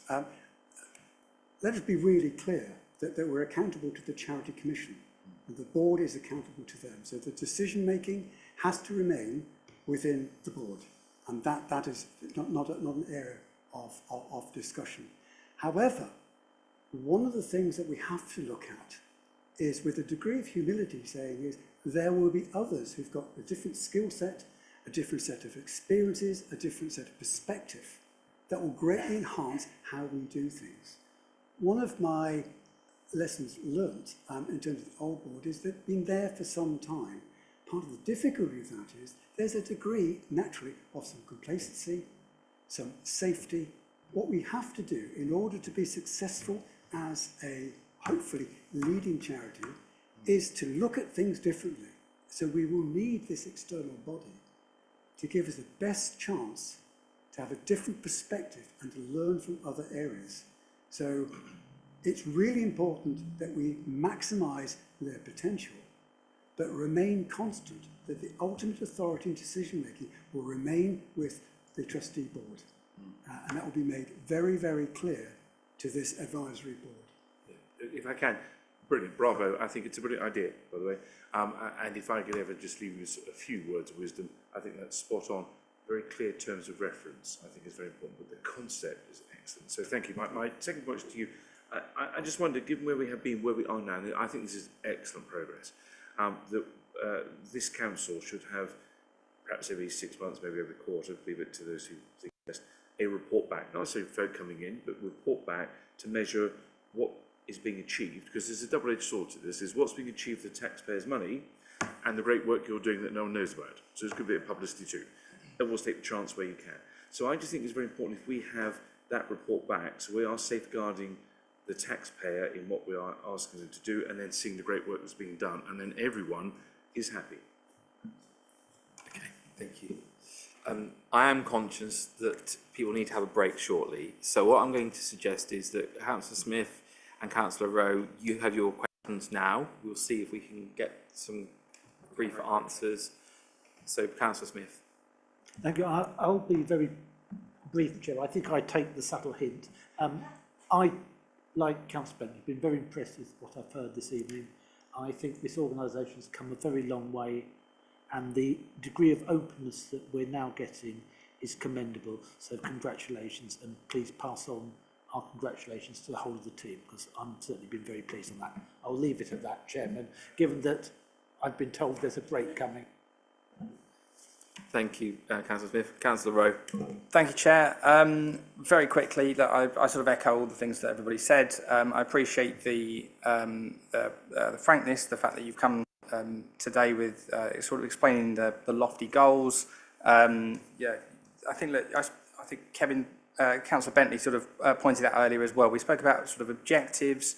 You spoke about staying in your lane. You mentioned how do we sort of look at the child from 12 to 22 to make sure that how have we failed them, or have we been successful? If taxpayers' money is being spent on the organisation, and I wholeheartedly agree with the fact that I think we do need that 6-month report. But what I would like to understand and sort of get, I suppose I don't want a sort of a very lengthy discussion on it, but how do we measure success in this area? What metrics are we looking at measuring? And sort of, how do we know that taxpayers' money is being spent? Because obviously we don't want to get back into the situation that we got into previously. Good governance is part of that. Good scrutiny is part of that.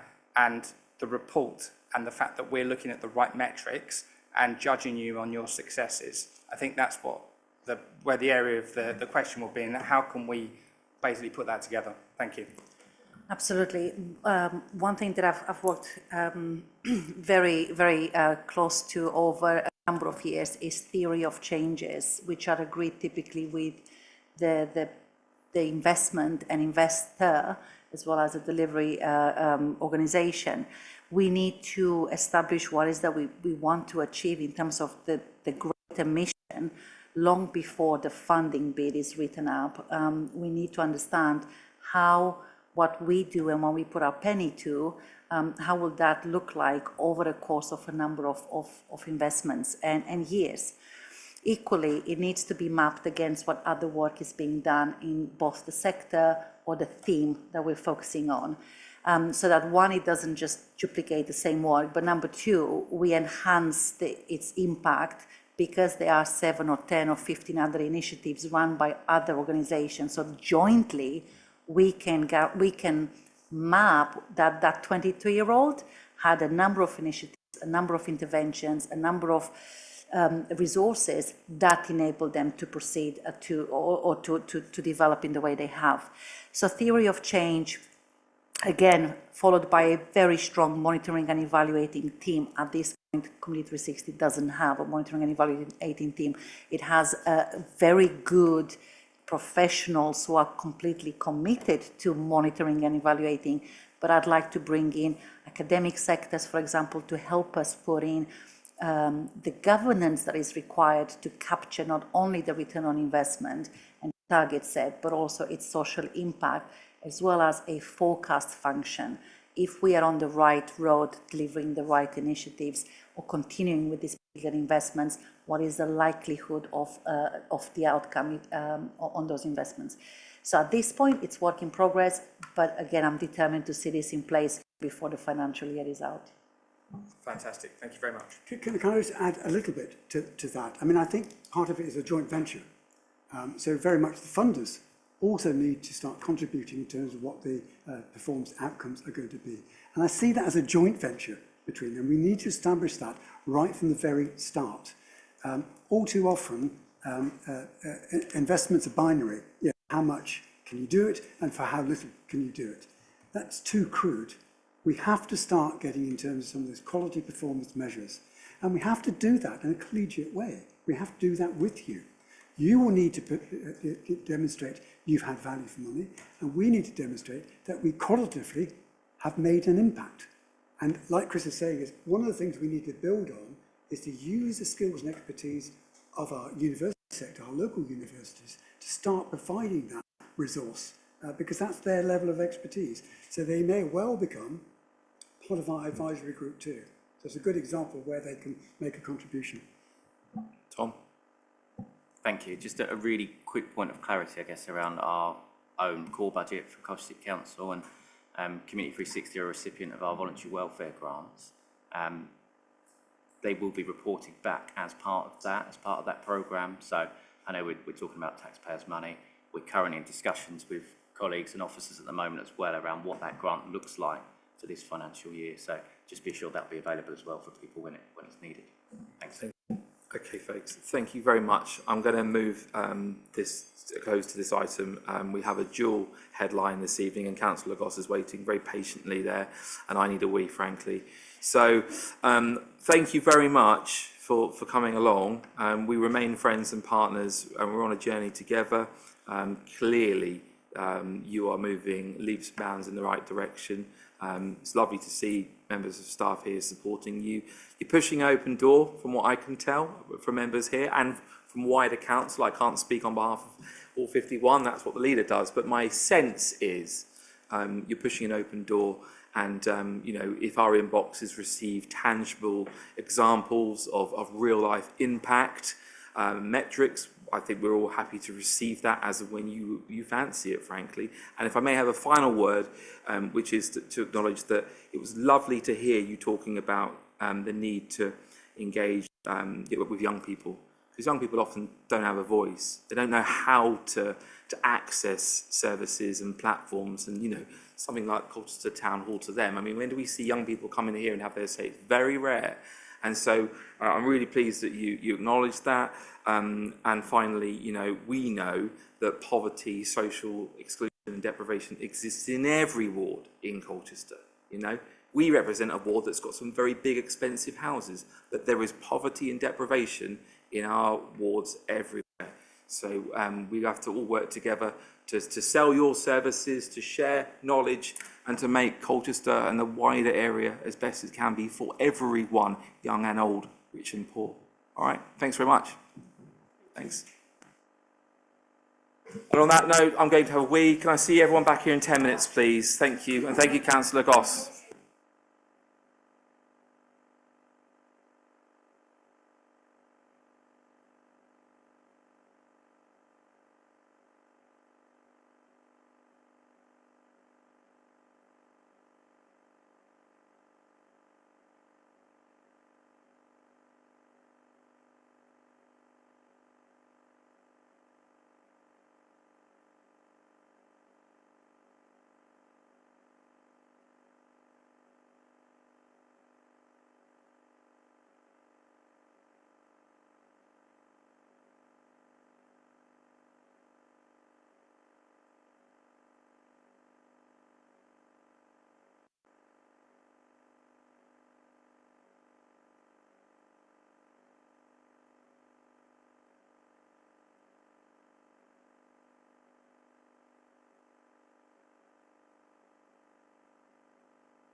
Yeah, it was, yeah. It gives them a platform, doesn't it? It's good. Show their good stuff. Okay, folks, welcome back to part 2. We've just said goodbye to our guests from Community 360, and I think there is a feeling that we want to be able to receive further information on a semi-regular basis about the good work that they're doing. Councillor Bentley, I think you suggested something before the break. Do you want to just clarify? Well, I just said, I think, and you heard what I said, it's for 2 reasons. First of all, that we are using taxpayers' money here, and I think given where we've been with Community 360, it's very useful that we have every 6 months a report for noting, in case anything they want to highlight, but also gives Community 360, I thought was an excellent presentation, the chance to promote the work they do. I mean, it's easy to read words on a paper to understand the impact that has on society, and actually, for organisations like my other organisation, taking using resources that otherwise we might have to provide in social services is phenomenal. That's true of the arts world as well. I've always said that. It's unseen, and therefore it's a good chance to promote that, but also our opportunity to make sure that they are delivering for the taxpayer. Okay, well, I would second that proposal. I think it's a good idea. I don't think that we are looking to receive a physical report every 6 months, but I think it's a platform for Community 360 to send to this panel a report in which we can note, and hopefully it will help with our understanding of the work that they're doing, and there won't be a cause for concern as there has been historically, since things are now in a really positive place. Is everyone minded to agree with that? Yeah. I also feel like, given the discussions that have been going on over the last week or so, that anything that's funded via the budget that is going to a charity or a CIC perhaps should come under a similar caveat, I guess, so that we can make sure that the social impact of that taxpayers' money is being well used and we can measure it. I don't know if we should just limit it to C360 because of the issues that they've faced.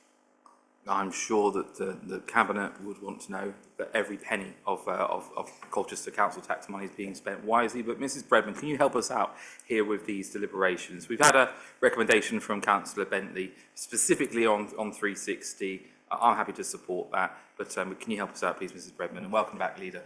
Yeah, so Tom mentioned that as part of the work he does with the communities team, they do monitor all the organisations that receive funding. So what I'd suggest is, as well as a separate report from Community 360 that's been requested, that Tom shares with Scrutiny Panel his regular monitoring, so you can have a look at all the other recipients as well.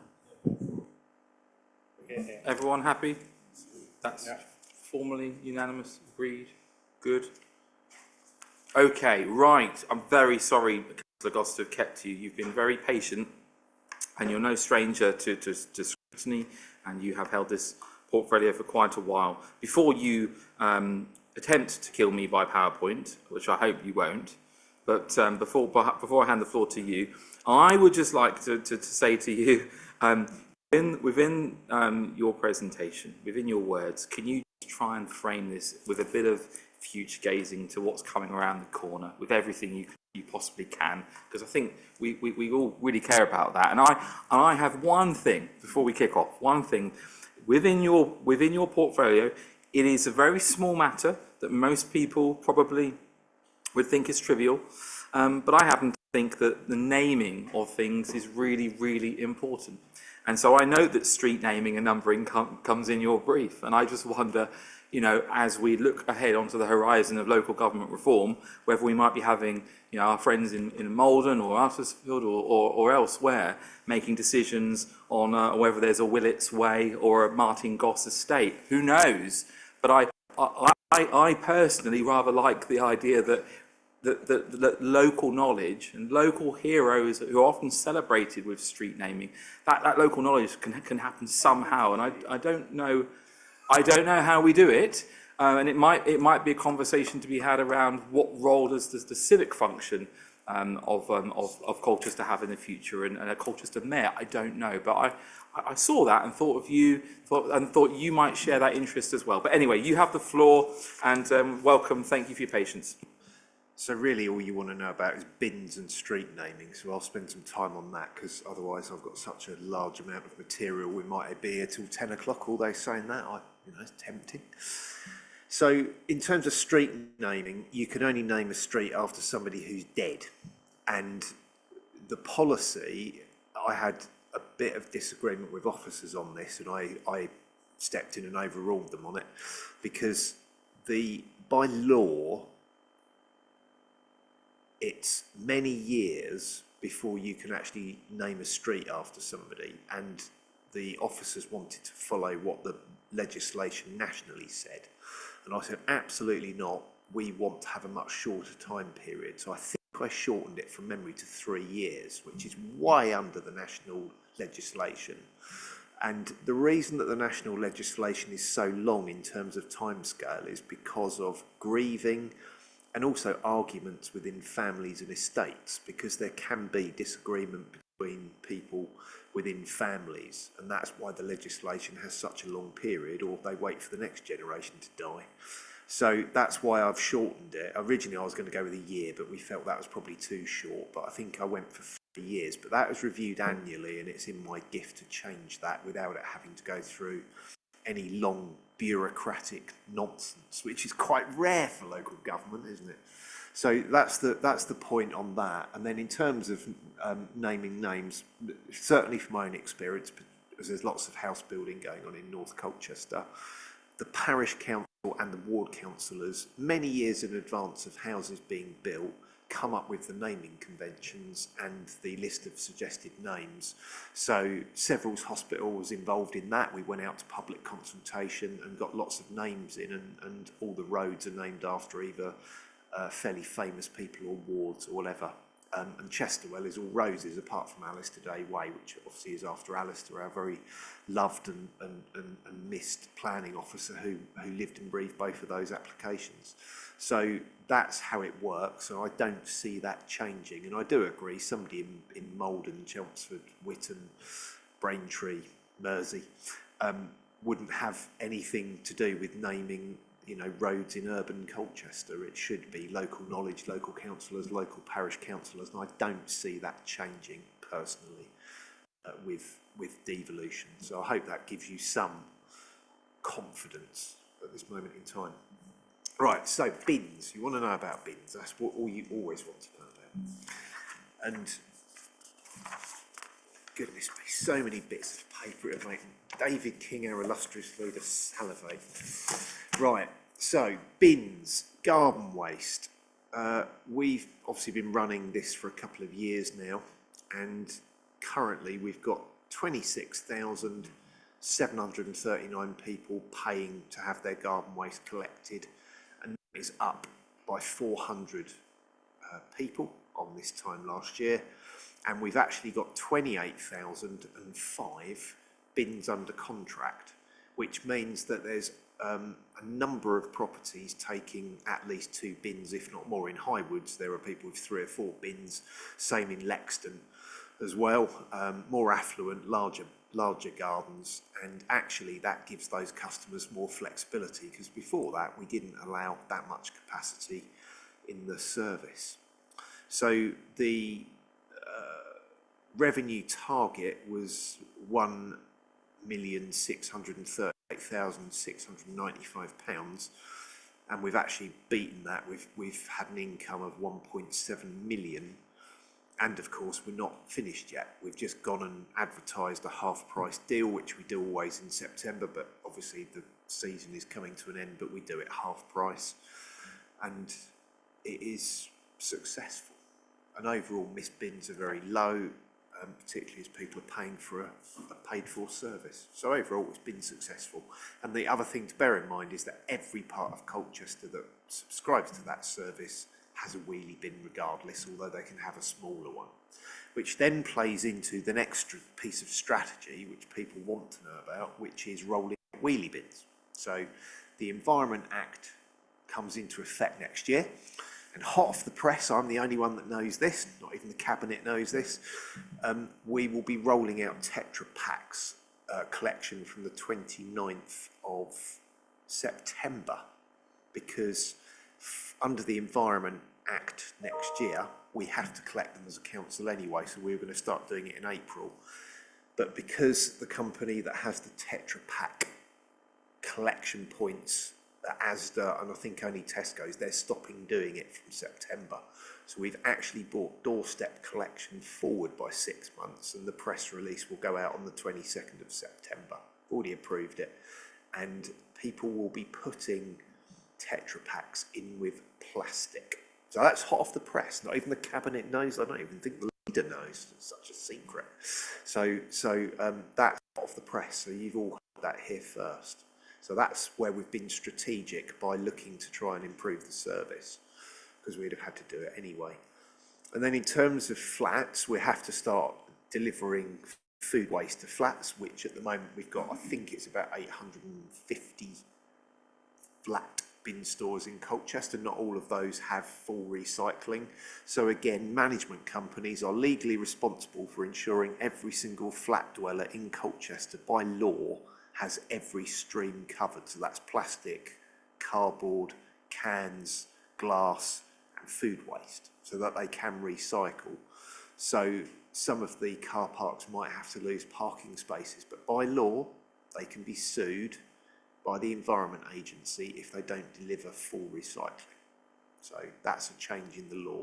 So we're currently working with managing agents to put that in place for April 2026. And then the last strategic piece, the most exciting, is wheelie bins. And as part of that work, we will be looking at streets in Colchester, parts of Colchester, and seeing where routes are suitable for wheelie bins, be the vast majority of Colchester, and those few streets and areas where you would need to remain on black sack, and probably the same recycling that we have now, but that will be rare. So I was accosted when I was in Castle Ward at the weekend by somebody who said, this street is not suitable. I said, well, with no decision made, we will audit, and I've fed in, and I have fed in genuinely, so that we'll look at that. The only thing that we haven't come up with yet is when we will start rolling out. That's all still being looked at. The priority at the moment is getting Tetra Packs in and get flats sorted out, because that's the two things that we have to do by law. Everything else in terms of the Environment Act, our remaining mixed system is compliant, fully compliant, and certainly will be from the 29th of September, because we'll be doing Tetra Packs.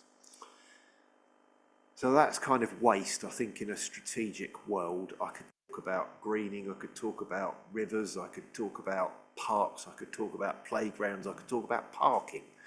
You could be here all night. So if you've got any questions, that might be the easier way to really spend your evening rather than listening to me for the next 2 hours. I appreciate that. I think that's very sensible. Okay, I see Councillor Smith enthusiastically raising his hand.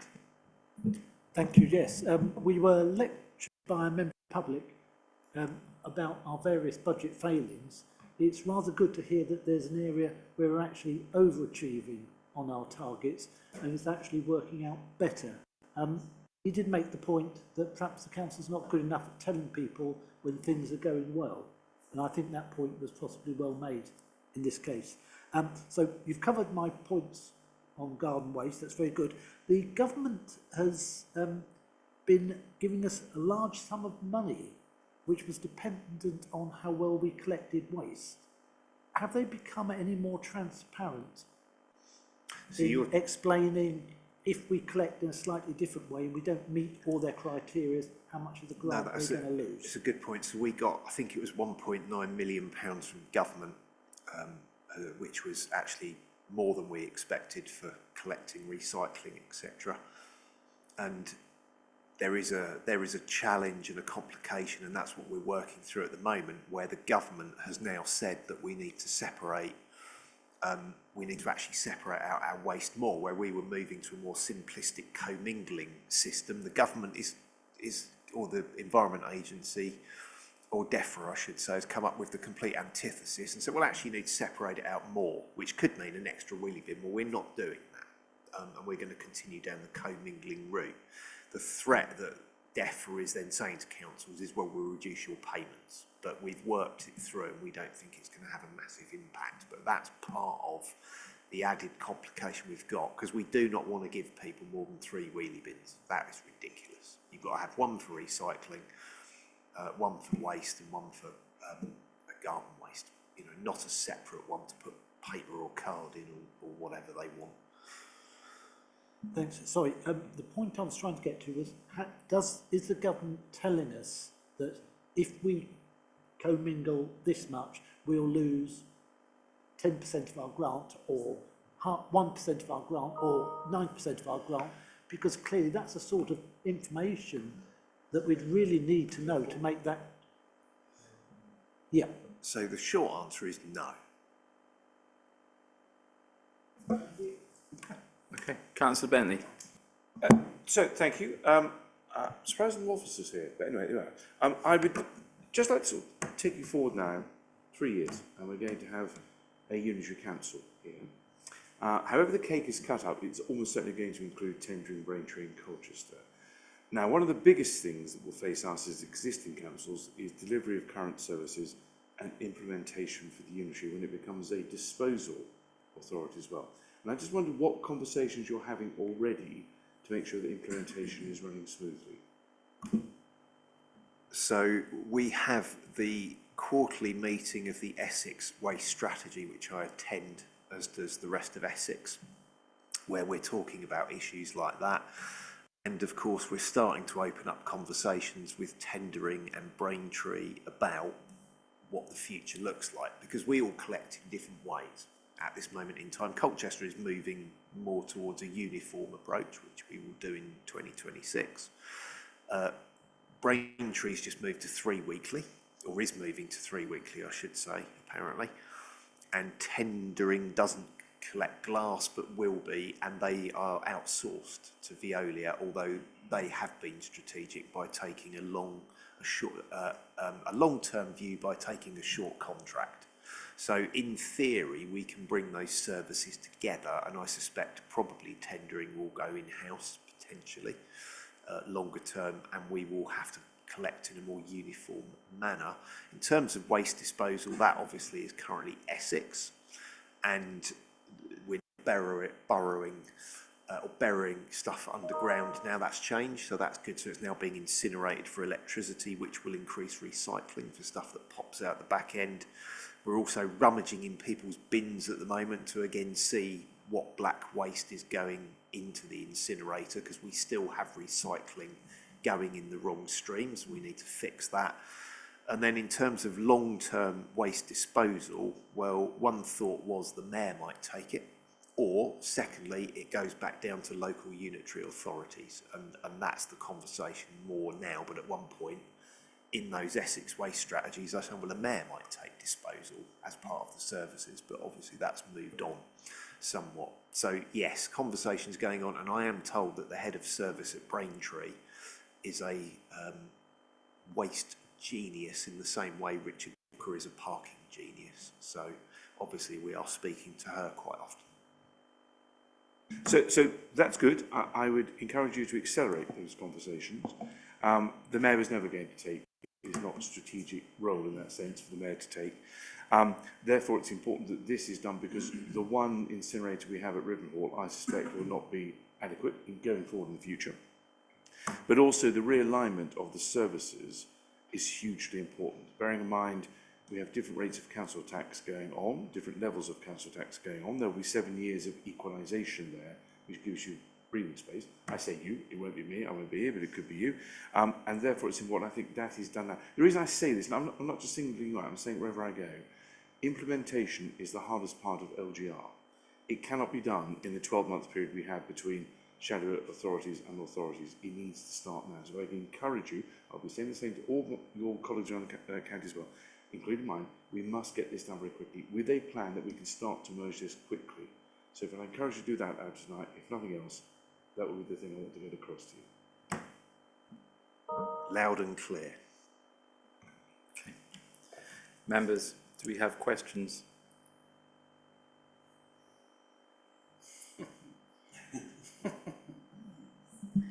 I'm leading on a resident's perspective, on a local perspective, in regards to waste collection and confusion between departments, and how you would possibly remedy that.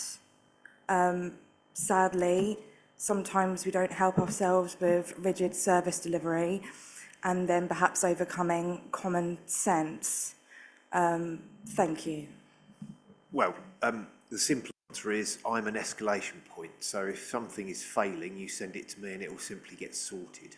And it will get sorted in two ways. Number one, it will get resolved in the street. Number two, officers will look at why it failed, have to justify it to me and make sure it doesn't happen again, or they know what will happen in terms of if it does happen again, because we'll have, words about it, because we do pick up on process failings. I do get really, really hacked off when the same house is missed about 5 times and you get it corrected for a few weeks and then it suddenly gets missed because somebody drives by, or there's an agency driver or a different loader or whatever, and of course it's multiple crews, which means that the propensity to miss one of the waste streams, whether it's food waste or recycling or whatever, is high. So simplifying our waste collections so that you've got a massive great bin that even somebody with the worst set of glasses, because they've not been to Specsavers for 10 years, can't miss it. So if you have got an individual issue, send it to me and I'll just sort it. Thank you.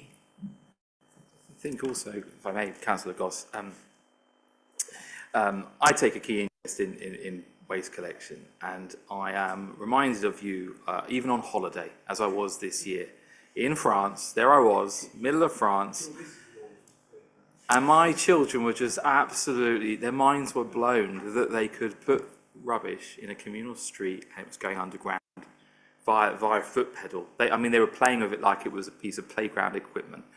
But it is interesting, isn't it, when you travel around Europe and you see different approaches. I nearly lost a finger once in Naples when I shoved some rubbish into a communal bin in the street, because of course it's very dense, one of the most urbanly densely populated parts of the world, Naples, and they have communal bins all over the street, but there was no organisation to it.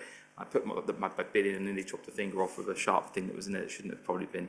But I just wonder if you're able to future gaze and think about, as we talked about in the past, the Dutch Quarter having a load of wheelie bins probably wouldn't work. But if you can use your local knowledge and the crew's knowledge to work out how could you sit, discreetly a communal bin that residents might have to get used to walking to if they can. But that would avoid then the need to have a gazillion wheelie bins on a hill in a historic area of Colchester. I think it's being a bit pragmatic about it as you have these conversations, maybe. Sorry, it just came to me. Yeah, no, and that's a fair point. And for things like the garden communities, you could possibly look at having underground waste collections. Other countries do it. But in terms of in Colchester, one of the areas we did look at was New Park Street, which is one of the most difficult, hard to reach. We call it hard to reach, where we have to send a different vehicle. And we did talk about possibly having communal bins where you literally would have them and therefore the truck could get to it more easily, or wheel them out, wheel them in, because trying to collect the rubbish from streets like that is really difficult. And if we're then going to, New Park Street would not be suitable for multiple wheelie bins because the street would just be filled with them.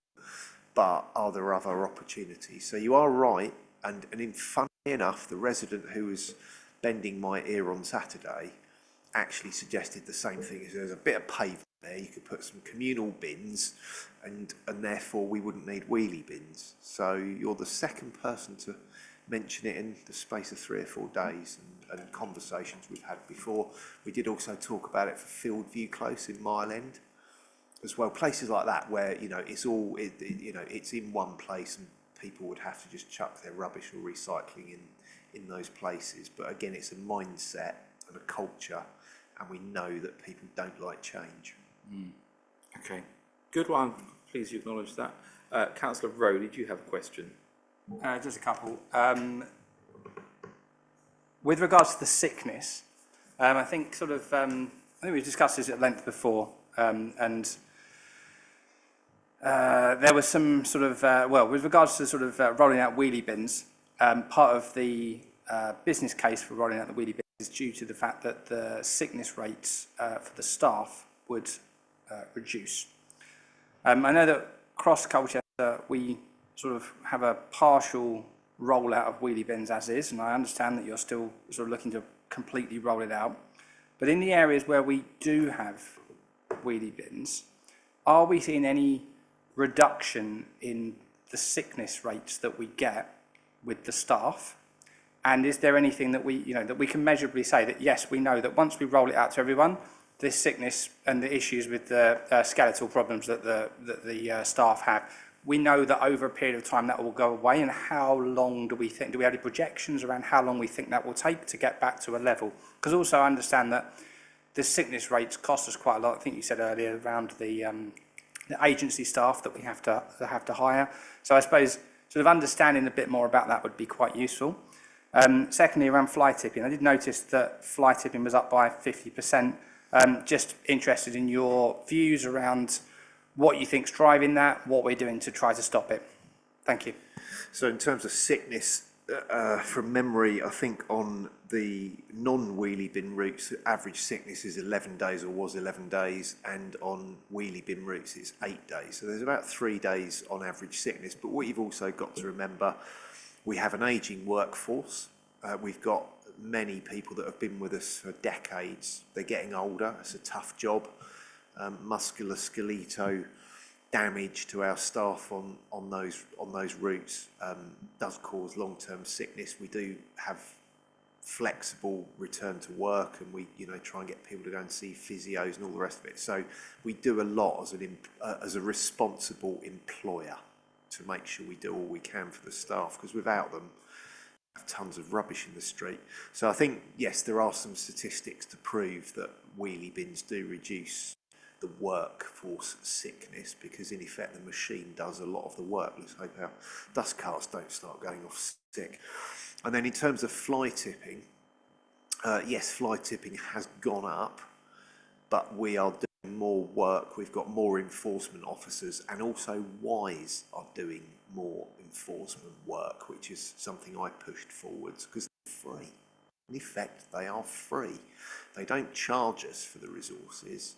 They are paid for through fixed penalties. So there is an absolute motivation to try and get people prosecuted for fly tipping, and they are part of the investigation of people that chuck things by bins or throw a sofa. Give an example, I was out yesterday and I found 3 bits of fly tipping. Somebody had thrown an oven by the big yellow storage, just dumped it on the side of the Northern Approach Road off the back of a lorry. There was a stall dumped by the basketball court in Mill Road, and I found something else just dumped in the street. And people keep trying to blame Essex County Council, and I'm not going to do that tonight because that wouldn't be fair.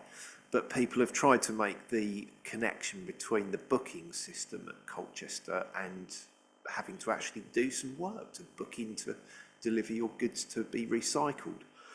And Colchester, as Colchester always does, seems to do things differently, because all other sites across Essex, it works really, really well.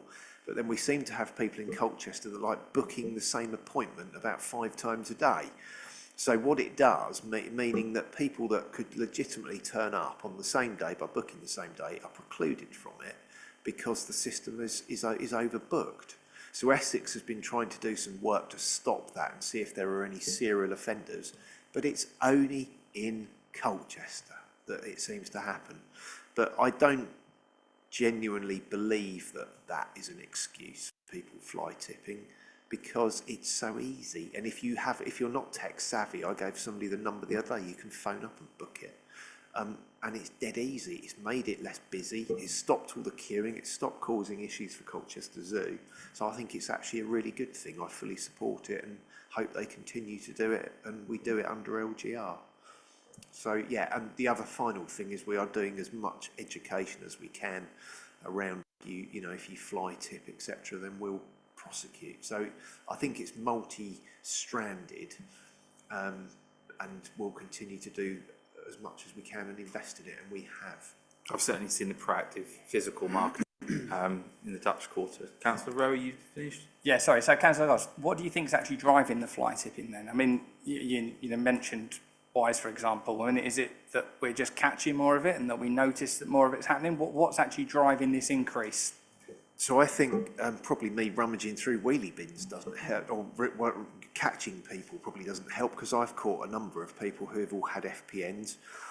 Because don't forget, if you just drop if you drop a black sack by a public litter bin, that will be considered fly tipping.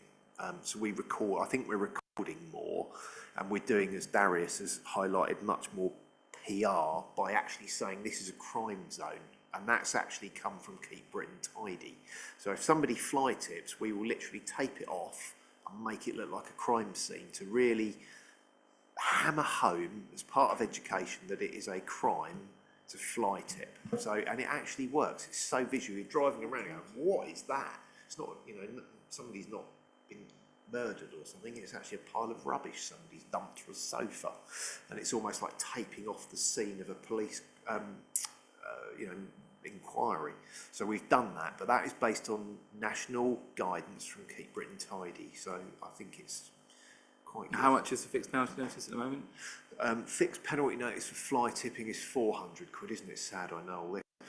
A fixed penalty notice for dropping a fag butt is 200 quid. If you pay it quickly, it's 100, and it reduces to 150.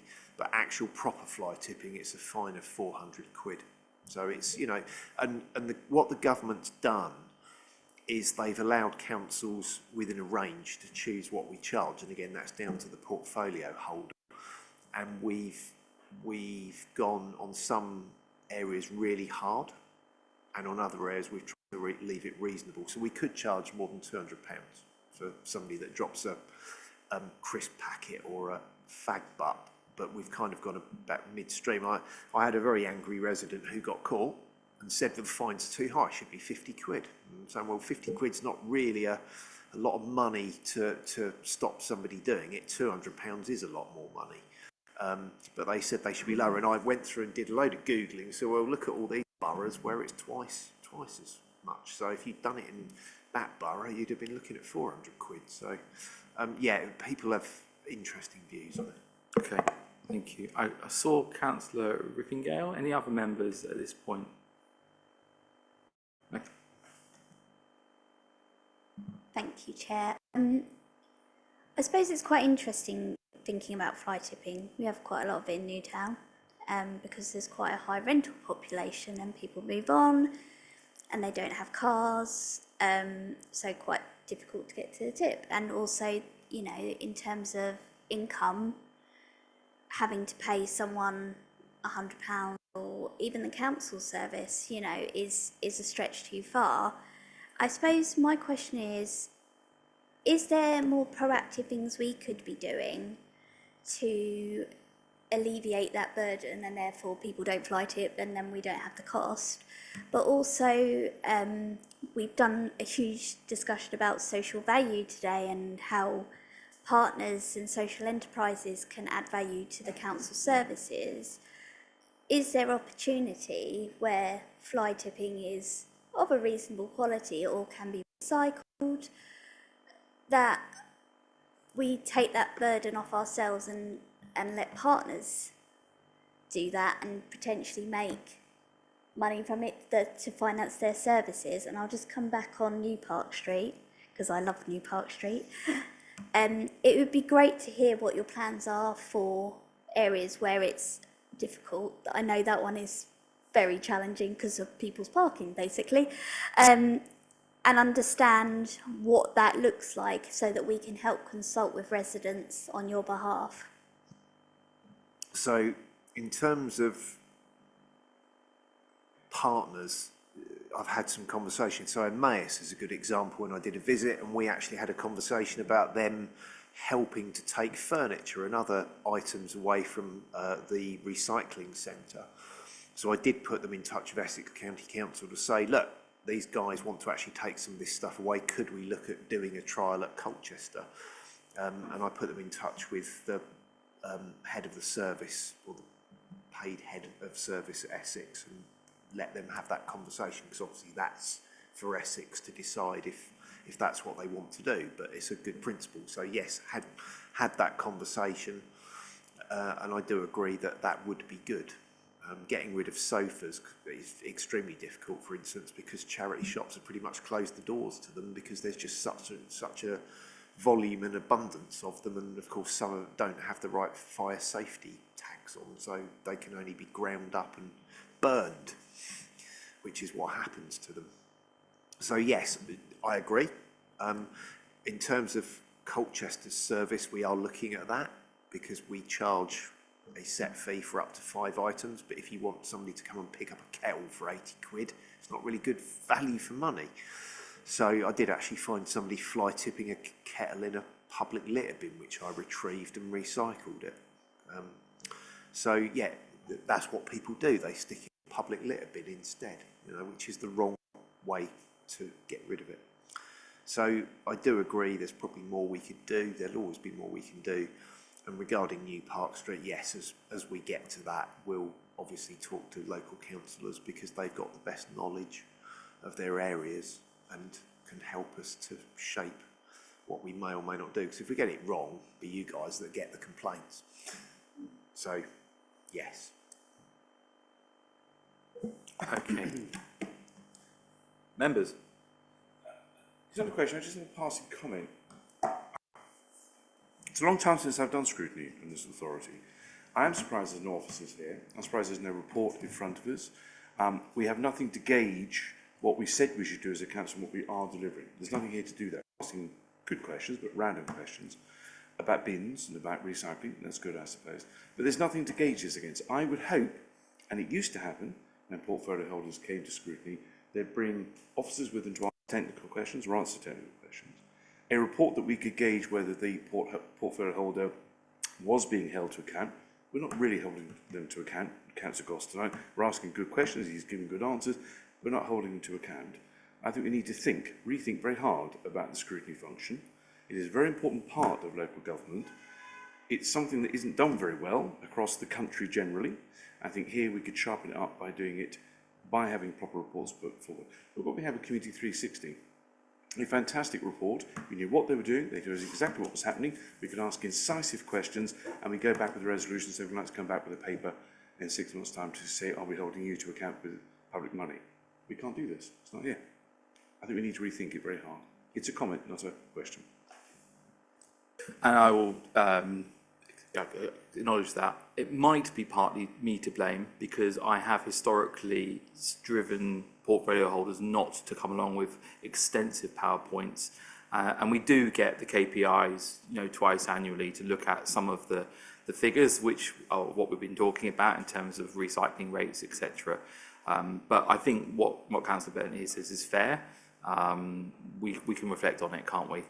But it is partly, it is not Councillor Goss to blame necessarily for not going with a PowerPoint. Chairman, I do blame, I told you, it's a wasted emotion. We just have to resolve issues. What I'm saying is you can have the KPIs, that comes at a different time.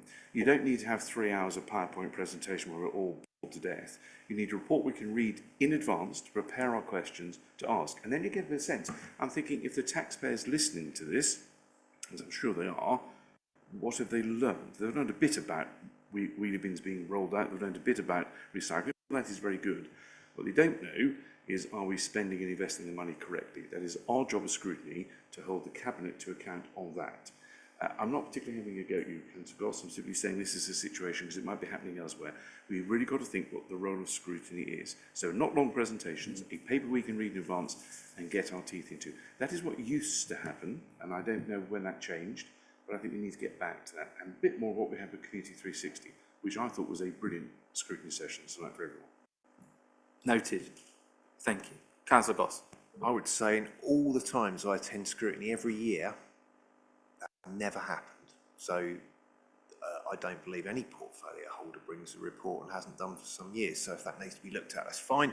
I literally have pages and pages of stuff I could give you.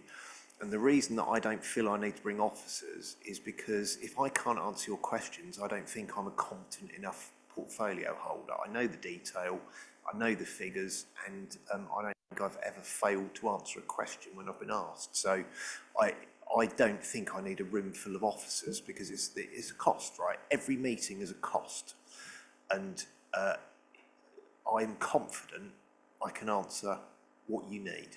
So that's why I didn't bring any officers this evening, and I have done in the past, but they've just sat there because I've done all the answering. Because frankly, I've done this role enough. If I don't know it, I shouldn't be here. To which I could counter, maybe we're not answering the right questions then.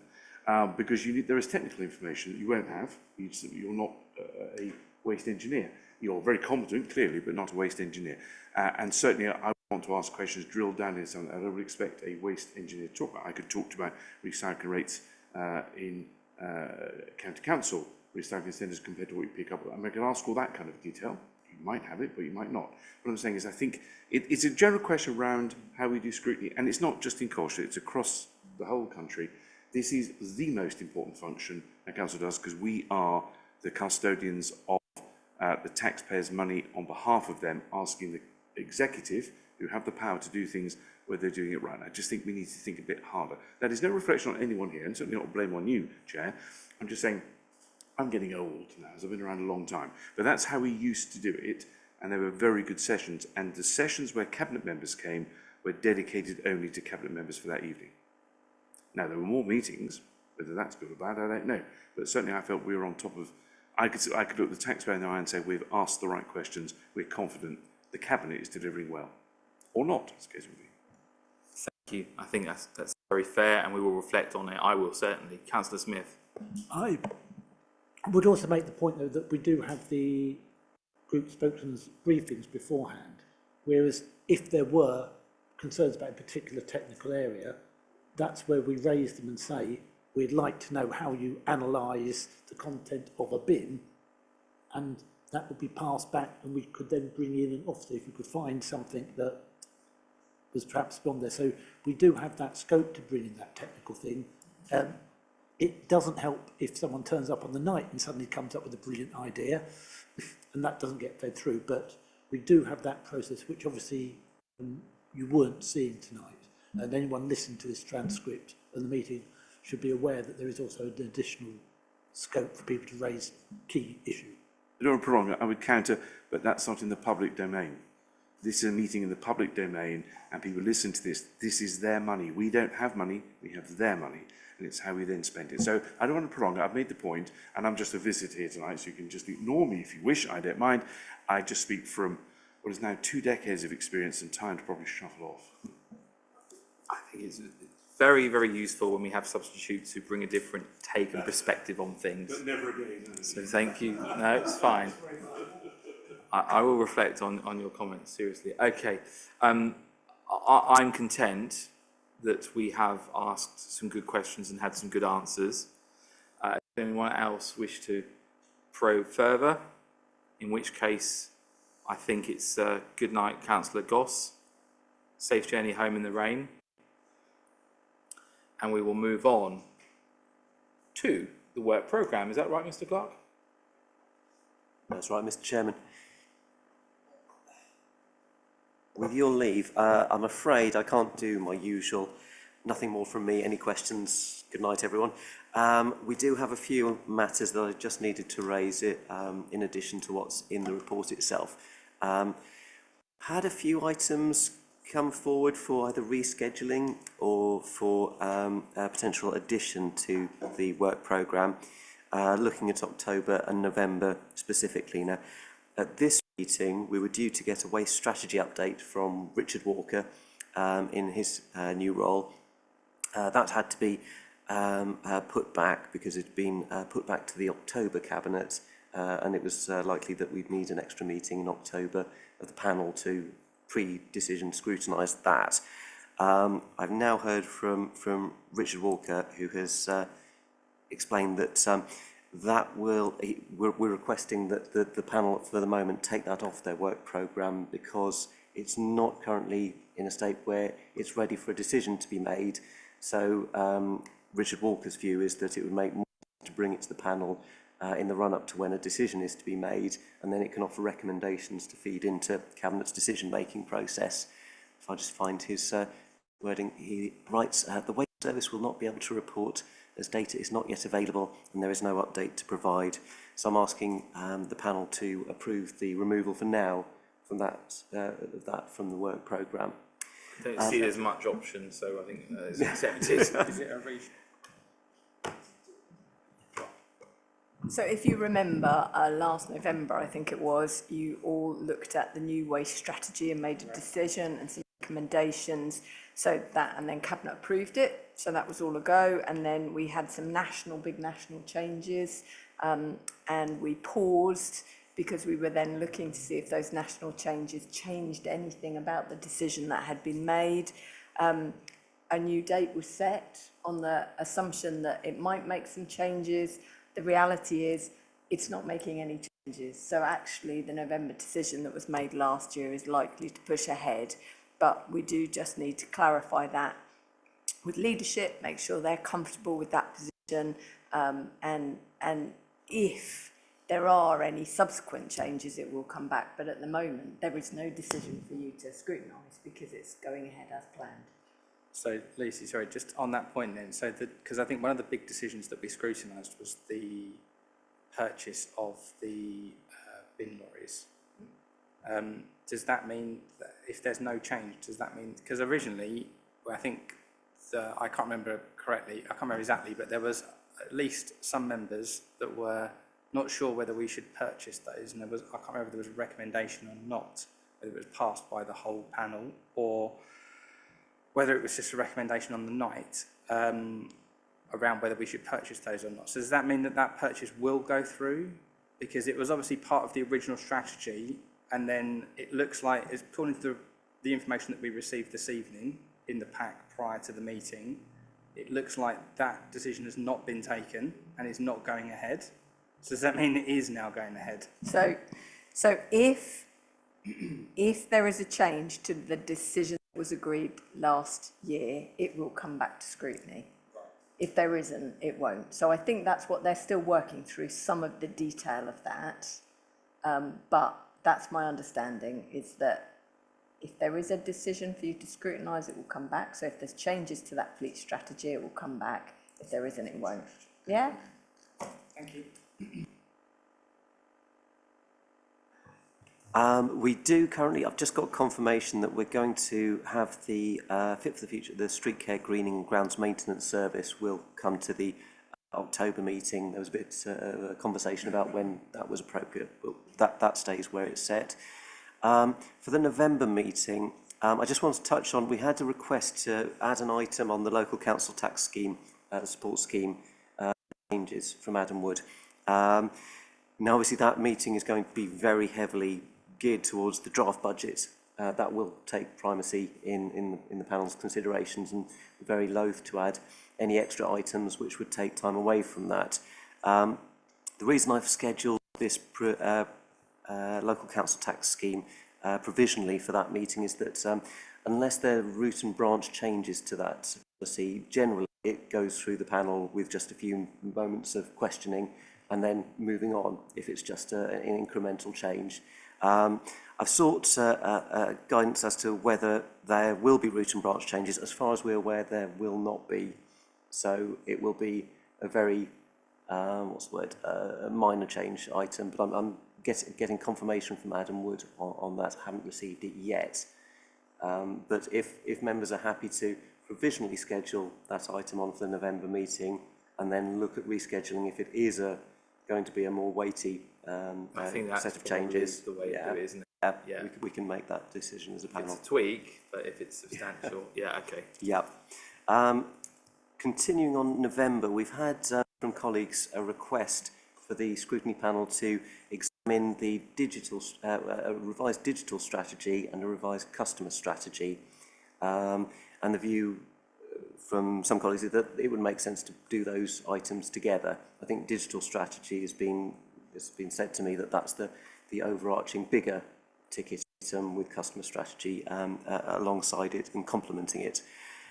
It looks like November would be a good time to do that, given officer availabilities that we have. And I've started canvassing for dates in November, found a couple of options, potentially, if the panel is minded to agree to add those items to the work programme for pre-decision scrutiny, we can get an extra meeting in for November if we need it. Unfortunately, Key Officer isn't available for the December meeting where we've probably got capacity, but it doesn't seem worthwhile going ahead without an the key. additional November meeting. Yeah, so if the panel are happy for me to add an extra meeting, seek a date and get that booked if necessary. We can but try, I'd have thought. Can I suggest not fireworks night? Because that's a Wednesday.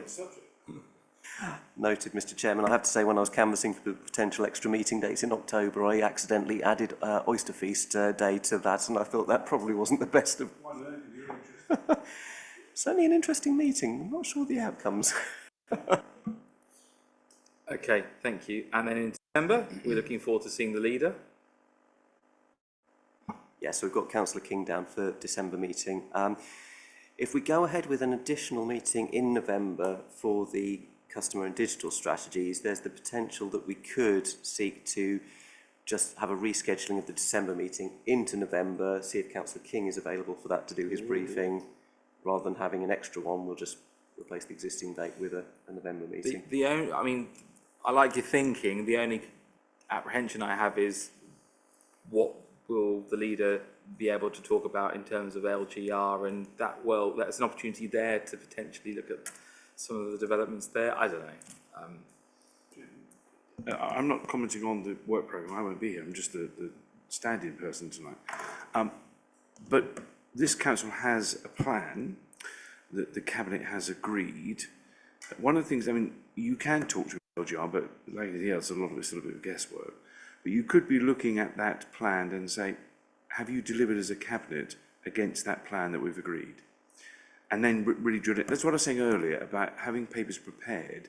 I guess I was being critical, but I've just been critical of the fact, not of you, by the way, Chairman, critical of the fact that in order to scrutinise people, you've got to ask, when I say intelligent questions, I mean questions you can interrogate, you have the information, not because you're not intelligent. And you have there the plan of the local authority, which has been agreed. Here's the chance now to say, let's go to this subject here. Leader, have you done that? Have you delivered that? What is the outcome of that? Are you with that? That really starts holding the executive and the senior member of the executive to account. So you have the document there to do it with. And I would suggest, entirely up to you, not with me, that was how you would do it with the leader. And then anything you want to add on about LGR, of course, you could do any other questions that are pertinent at that particular moment in time. And I thought tonight your questioning around West Tay was absolutely appropriate. I think the leader responded very well, but absolutely appropriate to do that because it's a moment that's happening. We need to investigate it. But you have a living document there that the Cabinet and the Council, but the Cabinet has agreed that's their blueprint to run to run Colchester. Are they doing it? Mr. Chairman, yes, would the panel want to take have an addition so we can give prior warning to Councillor King if the panel's minded to have an item on that December agenda of that nature? I don't see why not. Folks look happy. Yeah. Unanimous approach? Go on then. There we go.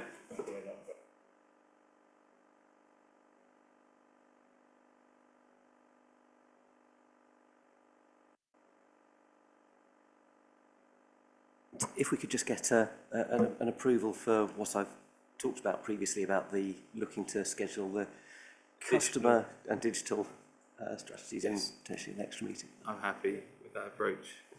Unanimous. Well done. Okay, Mr. Clark, are we there? Does that conclude this evening's meetings? Yeah. Okay, I wish everyone a safe journey home. Thank you very much. Before 9 o'clock. Good, thank you.